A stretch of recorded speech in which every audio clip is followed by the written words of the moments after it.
ದೇವರ ವಾಕ್ಯಗಳನ್ನು ಕೇಳಿಲ್ಲ. ಅವ್ರ ಬಿಡ್ರಿ, ಈ ಕಾಲದ ಸಂದೇಶಗಳನ್ನು ಬಿಡ್ರಿ. ಆ ದಿವಸದಲ್ಲಿ ಪಾಲನ ಸಂದೇಶಗಳನ್ನು ಕೇಳಿ ಇವ್ರು ಬೆಳಿಲಿಲ್ಲ ಅಂತಂದ್ರೆ ಇವ್ರ ಸಮಸ್ಯೆಗಳೇನಾಗಿತ್ತು? ಯೇಸು ಸ್ವಾಮಿಯ ಸಂದೇಶಗಳನ್ನು ಕೇಳಿ ಅವ್ರ ಬದಲಾವಣೆ ಆಗಲಿಲ್ಲ ಅಂದ್ರೆ ಅವ್ರ ಸಮಸ್ಯೆ ಏನಾಗಿರ್ಬೋದು? They had a problem. ಅವ್ರ ಮನಸ್ಸಿನಲ್ಲಿ ಒಂದು ಸಮಸ್ಯೆ ಇದೆ. They did not want to change. ಅವ್ರ ಬದಲಾವಣೆ ಆಗ ಮನಸ್ಸಿಲ್ಲ. They are oppressed. ಅವ್ರ ಒತ್ತಡವಾಗಿದೆ. ಈಗ ಹೇಳ್ಬೇಕು ನಾವು make it very clear. Okay, ನಾನು ಈಗ ಭಾಳ ಕ್ಲಿಯರ್ ಮಾಡಿ. How many of you in the time of worship you feel very good? ಆರಾಧನೆ ಸಮಯದಲ್ಲಿ ನಿಮಗೆ ಒಳ್ಳೇದು ಅನಿಸ್ತದೆ. ನೀವೆಂದು ಕೈಗಳನ್ನು ಎತ್ತಿ ಆರಾಧನೆ ಮಾಡ್ತೀರಿ, ಬಾಯಿಗಳನ್ನು ತೆಗೆದು ದೇವರಿಗೆ ಸ್ತೋತ್ರ ಹೇಳ್ತಿರ್ತೀರಿ, ಸ್ತುತಿ ಮಾಡ್ತೀರಿ, ಎಲ್ಲ ಮಾಡ್ತೀರಿ. That's all okay. But what happens when you hear the message of God? ದೇವರ ಸಂದೇಶ ಕೇಳಬೇಕಾದ್ರೆ ಯಾಕೆ ನೀವು ನಿಲ್ತೀರಿ? Why you sleep? ಯಾಕೆ ಮಲಗ್ತೀರಿ? ನಿಮ್ಮ ಕಣ್ಣುಗಳು ಯಾಕೆ ಮುಸ್ತದೆ? You have a problem. ನಿನಗೆ ಸಮಸ್ಯೆ ಇದೆ. ಯಾರೋ ನಿನಗೆ ಸಂದೇಶ ಕೇಳಲಿಕ್ಕೆ ಬಿಡ್ತಾ ಇದ್ದಾರೆ. ಯಾರೋ ನಿನ್ನ ಬದಲಾವಣೆ ಆಗಬಾರದು ಅಂತ ಅದನ್ನೇನ್ ಮಾಡ್ತಾ ಇದ್ದಾರೆ? ನಿನಗೆ ನಿದ್ದೆ ತರ್ತಾ ಇದ್ದಾರೆ. It is not your tiredness. ನಿನಗೆ ಆಯಾಸವಾಗಿದೆ ಅಂತ ಅಲ್ಲ ರೀ. Yesterday 2 o'clock I slept. ನಿನ್ನೆ ದಿವಸ 2 ಗಂಟೆಗೆ ಮಲಗಿದ್ದು. I got up by 6 o'clock. ಬೆಳಗ್ಗೆ ಮುಂಜಾನೆ 4 ತಾಸಕ್ಕೆ ಮಲಗಿ ಎದ್ದೇನೆ. Then I got ready. ನಾನೆಲ್ಲ ಸಿದ್ಧನಾಗಿ ಎಲ್ಲ ಬರಬೇಕಾದ್ರೆ it took time for me. But not even once my eyes went this. ನನ್ನ ಕಣ್ಣು ಮುಚ್ಚಲಿಲ್ಲ. Even though you have a good sleep, ನಿನಗೆ ಒಳ್ಳೆ ನಿದ್ದೆ ಇದ್ರೂ ಸಹ ಬೆಳಗ್ಗೆ ಮುಂಜಾನೆ ದೇವರ ವಾಕ್ಯವನ್ನು ಓದುವಾಗ, ಪ್ರಾರ್ಥನೆ ಮಾಡುವಾಗ, ದೇವರ ಸಂದೇಶಗಳನ್ನು ಕೇಳಬೇಕಾದ್ರೆ ನಿನಗೆ ನಿದ್ದೆ ಯಾಕೆ ಬರ್ತಿದೆ? Somebody is talking to your mind. ಯಾರೋ ನಿನ್ನ ಮನಸ್ಸಿಗೆ ಹೇಳ್ತಾ ಇದ್ದಾರೆ, now it's a time for you to sleep. ಈ ಸಮಯ ಏನಾಗಿದೆ? ನೀನು ಮಲಗಬೇಕಾದಂತ ಸಮಯ. Don't hear the word of God. ನೀನು ದೇವರ ವಾಕ್ಯ ಕೇಳಬೇಡ. Right? That means you have a problem. ನಿನ್ನ ಒಳಗೆ ಏನೋ ಸಮಸ್ಯೆ ಇದೆ. You have an oppressive living. ನೀನು ಒಳಗೆ ಯಾರೋ ಒತ್ತಡ ಮಾಡ್ತಾ ಇದ್ದಾರೆ. Somebody is putting you to sleep. ಯಾರೋ ನೀನು ಮಲಗಬೇಕಂತ ಹೇಳ್ತಾ ಇದ್ದಾರೆ. This is abnormal. ಇದೇನಾಗಿದೆ? ಕ್ಲಿಯರ್ ಅಸಾಮಾನ್ಯವಾದಂತ ಒಂದು ಜೀವನ. Correct? Second one, not only you have an oppressive living, you have an obsessed living. ನೀವೇನಾಗಿದ್ದೀರಿ? ಬರೀ ಒತ್ತಡದ ಜೀವನ ಅಷ್ಟೇ ಅಲ್ಲದೆ you have an obsessed ಅಂತಂದ್ರೆ ಕನ್ನಡ ಭಾಷೆಯಲ್ಲಿ ಸಂಪೂರ್ಣವಾಗಿ ಒಪ್ಪಿಸಿಕೊಟ್ಟಂತ ಜೀವನಗಳಿದೆ. ದುರಾತ್ಮಗಳಿಗೆ ಏನಾಗಿದೆ? ಒಪ್ಪಿಸಿಕೊಟ್ಟಂತ ಜೀವನ. Okay, actually I not getting the right word. ಅದಕ್ಕೆ ಸರಿಯಾದ ಪದಗಳು ಸಿಗ್ತಾ ಇಲ್ಲ. It is called as obsessed living. ಅದೇನಾಗಿದೆ? ಅದಕ್ಕೆ ಅಬ್ಸೆಸ್ಡ್ ಲಿವಿಂಗ್ ಅಂತ ಕರೀತಾರೆ. I want you to read verse 31. 31ನೇ ವಚನ ಓದಿ.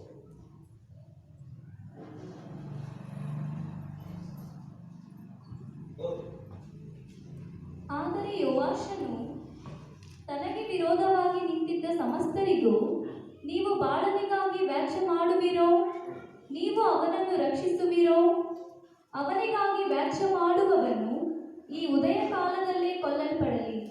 ಅವನು ದೇವರಾದರೆ ತನ್ನ ಬಲಿಪೀಠವನ್ನು ಕೆಡವಿ ಬಿಟ್ಟಿದ್ದಾನೆ ಎಂದು ತನಗೋಸ್ಕರ ವ್ಯಾಜ್ಯ ಮಾಡಲಿ ಅಂದನು. ಆ ಊರಿನವರು ಯೋವಾಷನಿಗೆ, ನಿನ್ನ ಮಗನನ್ನು ಹೊರಗೆ ತೆಗೆದುಕೊಂಡು ಬಾ, ಅವನು ಸಾಯಬೇಕು. ಯಾಕೆಂದರೆ ಬಾಳನ ಬಲಿಪೀಠವನ್ನು ಕೆಡವಿ ಅದರ ಬಳಿಯಲ್ಲಿದ್ದ ತೋಪನ್ನು ಕಡಿದು ಹಾಕಿದನು ಅಂದರು. ಸತ್ಯವೇದ ಹೇಳ್ತದೆ ಗೊತ್ತ್ರಿ? They are so much obsessed with Baal and Asherah poles. ಬಾಳನ ಮತ್ತು ಅಶನ ಒಂದು ಕಂಬದ ಕುರಿತಾಗಿ ಅವ್ರೇನಾಗಿದ್ರು ಗೊತ್ತ್ರಿ? ಇಷ್ಟು ಭಯಂಕರವಾಗಿ ಹಿಡ್ಕೊಂಡಿದ್ರು ಅಂತಂದ್ರೆ ಯಾರೋ ಒಬ್ರು ಬಂದದ್ರ ಬದಲಾವಣೆ ಮಾಡಬೇಕಾದ್ರೆ ಸತ್ಯವೇದ ಅವ್ರಿಗೆ ಸಿಟ್ಟು ಬಂತು. ಅವ್ರು ಬಹಳ ಸಿಟ್ಟು ಬಂತು. ಅವ್ರೇನ್ ಹೇಳ್ತಾರೆ ಗೊತ್ತ್ರಿ? ನೀವು ಒಂದು ಕೆಲಸ ಮಾಡ್ರಿ, ನಿನ್ನ ಮಗನಾದ ಗಿದಿಯೋನನ್ನು ಕರ್ಕೊಂಡು ಬಾ, ಅವರನ್ನು ನಾವು ಕೊಲ್ಲಬೇಕು. ಆತನ ಏನ್ ಮಾಡಿದ್ದಾನೆ? ಬಾಳ ದೇವತೆಗಳನ್ನ, ಯಜ್ಞ ವೇದಗಳನ್ನು ಹಾಳು ಮಾಡಿದ್ದಾನೆ, ಅಶ್ವದ ಕಂಬಗಳನ್ನು ಹಾಳು ಮಾಡಿದ್ದಾನೆ, ಎಲ್ಲ ನಾಶ ಮಾಡಿದ್ದಾನೆ. And that is not right. ಅದು ಸರಿಯಲ್ಲ. We are worshipping it. ಅದನ್ನು ಆರಾಧನೆ ಮಾಡ್ತಾ ಇದ್ದೇನೆ. You know something? When somebody disturbs your abnormal life, you get angry on them. ನಿಮ್ಮ ಅಸಾಧಾರಣವಾದ ಜೀವನವನ್ನು ಯಾರೋ ಸ್ವಲ್ಪ ಡಿಸ್ಟರ್ಬ್ ಮಾಡಿದ್ರೆ ನಿಮ್ಗೆ ಸಿಟ್ಟು ಬಂದ್ಬಿಡ್ತದೆ. ಯಾಕೆ ಪಾಸ್ಟರ್ ನನಗೆ ಹೇಳ್ತಾರೆ? ಯಾಕೆ ನನ್ನ ಬಗ್ಗೆನೇ ಮಾತಾಡ್ತಾರೆ? ಒಬ್ರು ಹೇಳ್ತಾ ಇದ್ದಾರೆ, ಮೊನ್ನೆ ಒಬ್ರು ಹೇಳ್ತಾ ಇದ್ರು ಏನಂತಂದ್ರೆ, ಅಣ್ಣ ನಾ ಬಹಳ ಜನರ ಬಾಯಿಂದ ಕೇಳಿದ್ದೇನೆ. ಏನ್ ಕೇಳಿದ್ದೇನೆ ಅಂತಂದ್ರೆ, ಅವರು ಅಣ್ಣ ಏನ್ ಮಾಡ್ತಾರೆ, ನೇರವಾಗಿ ನನ್ನ ಬಗ್ಗೆನೇ ಹೇಳ್ತಾ ಇದ್ದಾರೆ ಅಂತ. ಅವಾಗ ಎಲ್ಲ ನಕ್ಕೆ ಅವನೊಂದು ಪ್ರಶ್ನೆ ಕೇಳಿದ್ದೇನೆ. ಸಿಂಪಲ್ ಪ್ರಶ್ನೆ ಕೇಳಿದ್ದೇನೆ. ಹೇಳ್ತೀನಿ, ಲಕ್ಷ್ಯ ಕೊಡ್ತೇನೆ. ನಿನ್ನ ಬಗ್ಗೆನೇ ಹೇಳಾಕತ್ತೀನಿ, ಲಕ್ಷ್ಯ ಕೊಡ್ತೇನೆ. ನಿನ್ನ ಬಗ್ಗೆ ಹೇಳ್ತಾ ಇದ್ದೇನೆ ಅಂತ ನಿನಗೆ ಗೊತ್ತೈತಲ್ಲ, ನಿನ್ನ ಬಗ್ಗೆನೇ ಗೊತ್ತಿದೆ. Very good. ಹಾಗಂತಂದ್ರೆ ನಿನಗೆ ಅರಿವು ಇದೆ, ನಾನು ನಿನ್ ಕೂಡ ಮಾತಾಡ್ತಾ ಇದ್ದೀನಿ ಅಂತ ಒಂದು. ಎರಡನೇ, ನಾನು ಎದರ ಬಗ್ಗೆ ಮಾತನಾಡ್ತಾ ಇದ್ದೇನೆ ಅದು ನಿನಗೆ ಅರಿವು ಇದೆ. ಕರೆಕ್ಟ್. ಮೂರನೇದು, ನಿನಗೆ ಗೊತ್ತಿದೆ ನಾನು ಹೇಳುವುದು ಅದು ನಿನ್ನ ಜೀವಿತದಲ್ಲಿ ನಡೆದಂತ ತಪ್ಪು ಅಂತ ಹೇಳಿ ನಿನಗೆ ಗೊತ್ತಿದೆ. You know that. That means you know you have made a mistake. ನನಗೆ ಗೊತ್ತಿದೆ, ನಿನಗೆ ಗೊತ್ತಿದೆ ನೀವು ತಪ್ಪು ಮಾಡಿದ್ದೀರಿ ಅಂತ ಗೊತ್ತಿದೆ. And you get angry on me. ನೀನು ನನ್ನ ಮೇಲೆ ಸಿಟ್ಟಾಗ್ತಿದ್ರಿ. ಯಾಕೆ ಸಿಟ್ಟಾಗ್ತಿದ್ರಿ? Why did you get angry? Because you do not want to change. ಅರ್ಥ ಏನು ಗೊತ್ತು? ನೀವು ಬದಲಾವಣೆ ಆಗಕ್ಕೆ ಮನಸ್ಸಿಲ್ಲ. You are living with that. ಅದರೊಟ್ಟಿಗೆ ಜೀವನ ಮಾಡೋದನ್ನು ಕಲ್ತಿದ್ದೀವಿ. ಹಂಗಂತಂದ್ರೆ ಇವರು ಮಾಡಿದ್ದು ತಪ್ಪುಗಳು ಗೊತ್ತಿದ್ದೇನೆ, ಇವರು ಮನಸ್ಸಾಕ್ಷಿ ಹೇಳ್ತಾ ಇದ್ದೇನೆ, ದೇವರ ವಾಕ್ಯ ಹೇಳ್ತಾ ಇದ್ದೇನೆ, ದೇವರ ಸೇವಕರು ಹೇಳಿದ ಮೇಲೆ ಅವ್ರಿಗೆ ಯಾಕೆ ಸಿಟ್ಟು ಬಂದು ಗೊತ್ತರೆ ನಾನು ಬದಲಾವಣೆ ಆಗಕ್ಕೆ ಮನಸ್ಸಿಲ್ಲ. ನನ್ನ ಬಗ್ಗೆನೇ ಹೇಳ್ತಾರೆ, ನಿನಗೆ ಬದಲಾವಣೆ ಆಗಂತ ಹೇಳಿದೆಯಲ್ಲ, ಅದನ್ನ ಯಾಕೆ ಮಾಡ್ತೀವಿ? That means you are obsessed. ಅಲ್ಲಿ ಏನಾಗಿದೆ, ನೀ ಹಿಡಿಯಲ್ಪಟ್ಟಿದೆ. ಅಲ್ಲಿ ಸತ್ಯವೇದದ ಪ್ರಕಾರ ನೋಡ್ತಾ ಇರ್ಬೇಕಾದ್ರೆ ನೀವು ಗಿಡಿಯನನ್ನು ಕರ್ಕೊಂಡು ಬರ್ರಿಲಿ. ಅವ ಏನ್ ಮಾಡಿದ್ದಾನೆ? ಯಜ್ಞವೇದಿ ಮುರಿದಿದ್ದಾನೆ, ಅದು ಮಾಡಿದ್ದಾನೆ, ಇದು ಮಾಡಿದ್ದಾನೆ, ಅವನು ಸಾಯಲೇಬೇಕು. Till the death. ಅವ್ರು ಸಾಯಿಸುವವರೆಗೂ ನೀವೇನಾಗಿದ್ದೀರಿ ಅದನ್ನ ಹಿಂಬಾಲಿಸಿದ್ರಿ. ಅಂದ್ರೆ ನೀವು ಅಬ್ಸೆಸ್ಡ್, ಅಷ್ಟು ಅಬ್ಸೆಸ್ಡ್ ಆಗಿದೆ, ಅಷ್ಟು ಹಿಡ್ಕೊಂಡಿದ್ದೀರಿ. ಪ್ರಿಯರೇ, ಯಾವಾಗ ನಿನಗೆ ಹತ್ತುವುದಿಲ್ಲ ಗೊತ್ತ್ರಿ? ಯಾವಾಗ ನೀನು ಅದ್ರ ನಾನು ಹೇಳೋ ಪ್ರಕಾರ ನೀನು ಜೀವಿಸುವುದಿಲ್ಲವೋ ಅವಾಗ ನಿನಗೆ ಹತ್ತುವುದಿಲ್ಲ. ನಿನಗೆ ಯಾವಾಗ ಹತ್ತದೆ ಗೊತ್ತ್ರಿ? ನೀನು ಅದ್ರ ಪ್ರಕಾರ ಜೀವಿಸಿದಾಗ ಮಾತ್ರವೇ ಹತ್ತದೆ.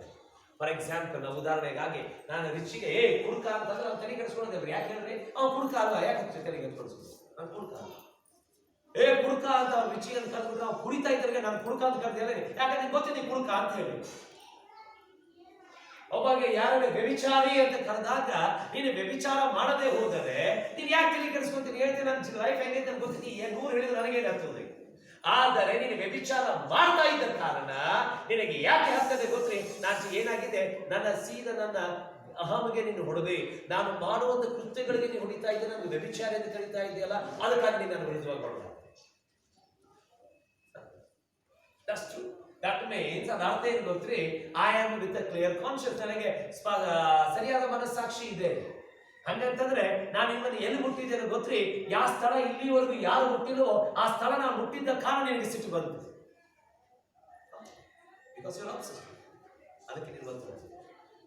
Not only you have an obsessive living, ನಿನಗೆ ಒತ್ತಡದ ಜೀವನ ಇರುವುದಷ್ಟೇ ಅಲ್ಲ, you have an obsessed living. ನಿಮಗೇನಾಗಿದೆ? ಪ್ರಿಯರೇ, ಸಂಪೂರ್ಣವಾಗಿ ಹಿಡಿತದ ಜೀವನಗಳಿದೆ. Third one, you have a seduced living. Seduced ಅಂತಂದ್ರೆ ಮೋಸಕರವಾದ ಜೀವನಗಳಲ್ಲಿ ನಿವಾಸ ಮಾಡಿ, ಮೋಸಕರವಾದ ಜೀವನ. ಈಗ I want you to read again the same words. ಅದೇ ವಚನವನ್ನು ನಾವು 30ನೇ ವಚನ ಓದಬೇಕಂತ ಕೇಳ್ತೇವೆ. ಆ ಊರಿನವರು ಯೋವಾಷನಿಗೆ, ನಿನ್ನ ಮಗನನ್ನು ಹೊರಗೆ ತೆಗೆದುಕೊಂಡು ಬಾ, ಅವನು ಸಾಯಬೇಕು. ಯಾಕೆಂದರೆ ಬಾಳನ ಬಲಿಪೀಠವನ್ನು ಕೆಡವಿ ಅದರ ಬಳಿಯಲ್ಲಿದ್ದ ತೋಪನ್ನು ಕಡಿದು ಹಾಕಿದನು ಅಂದರು. ಏನ್ ಹೇಳ್ತಾರೆ? ಕಳಿಸುತ್ತೀವಿ. ಇವ್ರು ಏನ್ ಹೇಳಬೇಕಾಗಿತ್ತು ಗೊತ್ತ್ರಿ? ಆಕ್ಚುಲಿ ಅವರು ಆನಂದ ಪಡಬೇಕಾಗಿ, ಆದ್ರೆ ಹಂಗ್ ಮಾಡಿಲ್ಲ. ಅವ್ರೇನ್ ಹೇಳ್ತಿದ್ದಾರೆ ಗೊತ್ತ್ರಿ? ನಿನ್ನ ಮಗನಾದ ಬಾಳನ ಕರ್ಕೊಂಡು ಬಾ, ಅವನು ಈಗ ಸಾಯಲೇಬೇಕು. ಒಂದು ನಿಮಿಷ, ಪುಟ್ಟ ಪಾಸ್. ಅಲ್ಲಿ ಪಾಸ್ ಆಗ್ತದೆ, ಸ್ವಲ್ಪ ಹಿಂದೆ ಹೋಗೋಣ. I want to just go back. ಒಂದು ಸ್ವಲ್ಪ ವಚನಗಳು ನಾವು ಹಿಂದೆ ಹೋಗೋಣ. And I want you to read this. ಇದನ್ನ ನಾವು 7ನೇ ವಚನ ನನಗಾಗಿ ಓದಿಕೊ. ಇಸ್ರಾಯೇಲರು ಮಿದ್ಯಾನ್ಯರ ನಿಮಿತ್ತ ಕರ್ತನಿಗಾಗಿ ಕೂಗಿದಾಗ ಕರ್ತನು ಒಬ್ಬ ಪ್ರವಾದಿಯನ್ನು ಇಸ್ರಾಯೇಲ್ ಮಕ್ಕಳ ಬಳಿಗೆ ಕಳುಹಿಸಿದನು. ಸಾಕು. ಈಗ ಇಸ್ರಾಯೇಲ್ ಏನಂತ ಕೂಗಿದ್ದಾರೆ? ಇಸ್ರಾಯೇಲ್ ಅವ್ರೇನ್ ಕೂಗಿದ್ರು? ಸ್ವಾಮಿ, ಈ ಮಿದ್ಯಾನರು ನಮ್ಮ ಮೇಲೆ ಒತ್ತಡ ಮಾಡ್ತಾ ಇದ್ದಾರೆ. ಈಗ ಲಕ್ಷಿಸಿ, ದಯಮಾಡಿ ಲಕ್ಷಿಸಿ. ಈ ಮಿದ್ಯಾನರು ಸ್ವಾಮಿ ನಮ್ಮ ಮೇಲೆ ಒತ್ತಡ ಮಾಡ್ತಾ ಇದ್ದಾರೆ. ಈ ಮಿದ್ಯಾನರು ನಮ್ಮನ್ನು ಬಹಳ ಹಿಂಸೆ ಕೊಡ್ತಾ ಇದ್ದಾರೆ. ನಮಗೆ ಬಹಳ ಹೋರಾಟ ಆಗಿದೆ ಸ್ವಾಮಿ, ದಯಮಾಡಿ ನನಗೆ ಸಹಾಯ ಮಾಡು. ಯಾರಿಗೆ ಪ್ರೇಯರ್ ಮಾಡಿದ್ದಾರೆ ಅವರು? ಯಾರಿಗೆ ಪ್ರೇಯರ್ ಮಾಡಿದ್ರು? ದೇವರಿಗೆ ಪ್ರೇಯರ್ ಮಾಡಿದ್ರು. ಯಾರಿಗೆ? ಯೆಹೋವ ದೇವರಿಗೆ. ಬಾಳಗೂ ಅಲ್ಲ, ಆಶ್ಚರ್ಯ ದೇವರಿಗೂ ಅಲ್ಲ ರೀ, ಯೆಹೋವ ದೇವರಿಗೆ. ಕರೆಕ್ಟ್? ಈಗ ಲಕ್ಷಿಸ್ಕೊಳ್ತಾರೆ. ಸರಿ. ಈಗ ಅದನ್ನು ಬದಲಾವಣೆ ಮಾಡಲಿಕ್ಕೆ ದೇವರು ಗಿದ್ಯೋನನ್ನು ಕಳಿಸಿ ಆ ಬಾಳಿನ ಯಜ್ಞ ವೇದಿಯನ್ನು ಹೊಡೆದು ಅಶರ ಪೋಲನ್ನು ಹಾಳು ಮಾಡಿ, ಕಂಬಗಳನ್ನು ಹಾಳು ಮಾಡಿದಾಗ ಅವ್ರು ಅಂದಿದ್ದೇನ್ರಿ? ಅವರು ವಾಟ್ ಇಸ್ ದಿಸ್? ಇವ ಸಾಯಲೇಬೇಕು. ಇವ ಬಾಳನ ಯಜ್ಞವೇದಿ ಹೆಂಗ ಮುರಿದ, ಬಾಳನ ಯಜ್ಞವೇದಿ ಹೆಂಗ ಮುರಿದ ಇತ್ತು. ಅಶ್ವರ ಕಂಬಗಳನ್ನು ಯಾಕೆ ಮುರಿದು ಹಾಕಿದಾವ? ಇವ ಸಾಯಲೇಬೇಕು. ಇವ ಯಾರು ಪ್ರೇಯರ್ ಮಾಡಿದ್ರು? ಇವರೇ ಪ್ರೇಯರ್ ಮಾಡಿದ್ದಾರೆ. ಯಾರ ಮೇಲೆ ಯಾರು ಸಿಟ್ಟಾದರೆ? ಇವರೇ ಆತನ ಮೇಲೆ ಸಿಟ್ಟಾದರೆ. ಈಗ ವ್ಯತ್ಯಾಸ ಏನು ಹೇಳ್ಬಿಟ್ಟು ಸಿಂಪಲ್ ಆಗಿ ನಿಮ್ಮ ಜೀವಿತಕ್ಕೆ ನಾವು ಹೋಲಿಸಿ ತೋರಿಸಿದ್ದೆ. ನೀವೇ ಪ್ರೇಯರ್ ಮಾಡಿದ್ರಲ್ಲ, ಸ್ವಾಮಿ ನಾ ಬದಲಾವಣೆ ಆಗಬೇಕು, ನಾನು ನಿನ್ನ ಕಡೆ ತಿರುಗಿಕೊಳ್ಬೇಕು, ನಿನಗಾಗಿ ಜೀವಿಸಬೇಕು ಅಂತಂದಾಗ ರವಿವಾರ ಬೆಳಗ್ಗೆ ಮುಂಜಾನೆ ಆ ವಾಕ್ಯವನ್ನು ನಾನು ನಿನಗೆ ಮಾತಾಡಿದಾಗ ನನ್ನ ಮೇಲೆ ಏನು ಹೇಳಿದೆ ಗೊತ್ತ್ರಿ? ನೀವು ನನಗೆ ಬೇಕಂತ ನನ್ನ ಬಗ್ಗೆನೇ ಹೇಳಿದಿರಿ. ನೀವು ಅಂದವರು ಎಷ್ಟು ಮಂದಿ? ಬಹಳ ಮಂದಿ ಕೂತ್ಕೊಂಡಿದ್ದವರು ಹೇಳಿ, ನನ್ನ ಬಗ್ಗೆನೇ ಅಣ್ಣ ಮಾತಾಡಿದರು, ನನ್ನ ಬಗ್ಗೆ ಪಾಸ್ಟರ್ ಹೇಳಿದರು. ನಾನು ಯಾಕೆ ಹೇಳಿರಿ? ನೀವೇ ಪ್ರೇಯರ್ ಮಾಡಿದ್ದೀರಿ. ಅದರ ನಿಮಿತ್ತವಾಗಿ ದೇವರು ನನಗೆ ಕಳಿಸಿದ್ದಾಗ ನಾನು ಯಜ್ಞ ವೇದಿಗಳನ್ನು ಮುರಿದ ಕಾರಣ ನೀವೇನು ಹೇಳಾಕತ್ತೀರಿ ಗೊತ್ತ್ರಿ? ನಮ್ಮ ಬದಲಾವಣೆ ಆಗಕ್ಕೆ ಮನಸ್ಸಿಲ್ಲ, ಸುಮ್ಮನೆ ಕಲ್ತ್ರಿ. ನೀವು ಮೋಸಕ್ಕೆ ಒಳಗೆ ಹೋಗ್ತಾ ಇದ್ದೀರಿ. ಇಂಥ ಮೋಸಕ್ಕೆ ಒಳಗೆ ಹೋಗಿದ್ದೀರಿ. You are telling everything is okay with us, with Baal and ಅಶ್ವದ ಫೋರ್. ಬಾಳ ಮತ್ತು ಅಶ್ವದ ಒಂದು ಸಂಬಂಧಿತ ನಾವೆಲ್ಲ ಕರೆಕ್ಟ್ ಇದ್ದೇವೆ, ಆರಾಮದೇ. ನೀನು ಬಂದು ಸುಳ್ಳು ಚೇಂಜ್ ಮಾಡಾಕತ್ತಿಲ್ಲ. ನಾ ಕರೆಕ್ಟ್ ಇದ್ದೇನೆ. ಎಷ್ಟು ಮಂದಿಗೆ ಮನೋಭಾವನೆ? ನಾ ಕರೆಕ್ಟ್ ಇದ್ದೇನೆ. ನಾ ಬೈಬಲ್ ಓದ್ತಾ ಇದ್ದೀನಿ, ಪ್ರಾರ್ಥನೆ ಮಾಡ್ತಾ ಇದ್ದೀನಿ, ಆರಾಧನೆ ಮಾಡ್ತಾ ಇದ್ದೀನಿ, ಚರ್ಚಿಗೆ ಬರ್ತಾ ಇದ್ದೀನಿ. Correct. But where is the change? ಬದಲಾವಣೆ ಹೇಗಿದೆ? Did you really change? ನೀನು ಒಳಗೆ ನಿಜವಾಗಿ ಆ ಬದಲಾವಣೆ ಬಂದಿದೆ? ಪ್ರಿಯರೇ, how much ever holy books you read, ಎಂತಾದೇ ಪರಿಶುದ್ಧವಾದ ಪುಸ್ತಕವನ್ನು ಓದ್ರಿ, ನೀನು ನಿನ್ನ ಕೈಯಲ್ಲಿ ಹಿಡಿದಂತ ಸತ್ಯವೇದವನ್ನು ಅರದು ಉಂಡಿ ಕುಡಿದು ಮಲಗಿ ನಿಂತು ಒದಕೊಂಡಿರಬಹುದ್ರೆ, ಆದ್ರೆ ಅದರ ಪ್ರಕಾರ ಚೇಂಜ್ ಆಗ್ಲಿಕ್ಕೆ ನಿನಗೆ ಮನಸ್ಸಿಲ್ಲ ಅಂತಂದ್ರೆ ಮೈ ಫ್ರೆಂಡ್, ನೀನು ಏನು ಓದಿದ್ದು ಎಲ್ಲ ವ್ಯರ್ಥ. ಇನ್ನೊಂದ್ಸಾರಿ ಹೇಳಿರಿ, ಬೈಬಲ್ ಅನ್ನು ನೀನು ಅರದು ಉಂಡು ಕುಡಿದು ತಿಂದು ಹೊದ್ಕೊಂಡು ಮಕ್ಕೊಂಡು ಮುಖ ತೊಳ್ಕೊಂಡು ಎಲ್ಲ ಮಾಡಿದರೂ ಅದರ ಪ್ರಕಾರ ನೀನು ಚೇಂಜ್ ಆಗದೆ ಹೋದರೆ ನೀನು ಓದಿದ್ದ ಎಲ್ಲಾ ಸಂಗತಿಗಳು ವ್ಯರ್ಥವಾಗಿವೆ. Nothing is good. ಯಾಕಂದ್ರೆ ನೀನು ಚೇಂಜ್ ಆಗಕ್ಕೆ ಮನಸ್ಸಿಲ್ಲ. ಯಾರು ಒಬ್ಬ ಬಂದು ಎದ್ದು ಬಿಟ್ಟು ಎಲ್ಲ ಬಾಯಿ ಮುಚ್ಚಿರಿ, ನಾವೇ ಪ್ರಾರ್ಥನೆ ಮಾಡಿದ್ದೇವೆ, ದೇವರು ಸ್ವತಃ ಕಳಿಸಿದ್ದಾನೆ, ದೇವರು ಕೆಲಸ ಮಾಡ್ತಾ ಇದ್ದಾನೆ, ಗಿದ್ಯೋನನ್ನು ಬದುಕಲಿ, ನಾವು ಮಧ್ಯಾಹ್ನೊಟ್ಟಿಗೆ ಹೊಡೆದಾಡೋಣ, ಗೆದ್ದು ಬರೋಣ, ಒಬ್ಬನಾರು ಹೇಳ್ಬೇಕ್ರಿ? ಒಬ್ಬನೇ ಹೇಳಲಿಲ್ಲ. ಇವರು ಮಾಡಿದ ಪ್ರಾರ್ಥನೆಗೆ ದೇವರು ಗಿದ್ಯೋನನ್ನು ಕಳಿಸಿದ್ದಾನೆ. ದೇವರು ಗಿದ್ಯೋನನ್ನು ಕಳಿಸಿದ್ರೆ ಆ ದೇವರ ಸೇವಕರ ವಿರುದ್ಧವಾಗಿ ನೀನು ಹೊಡೆದಾಡ್ತೀಯಲ್ಲ. What kind of life this? ಯಾವ ತರ Babuji?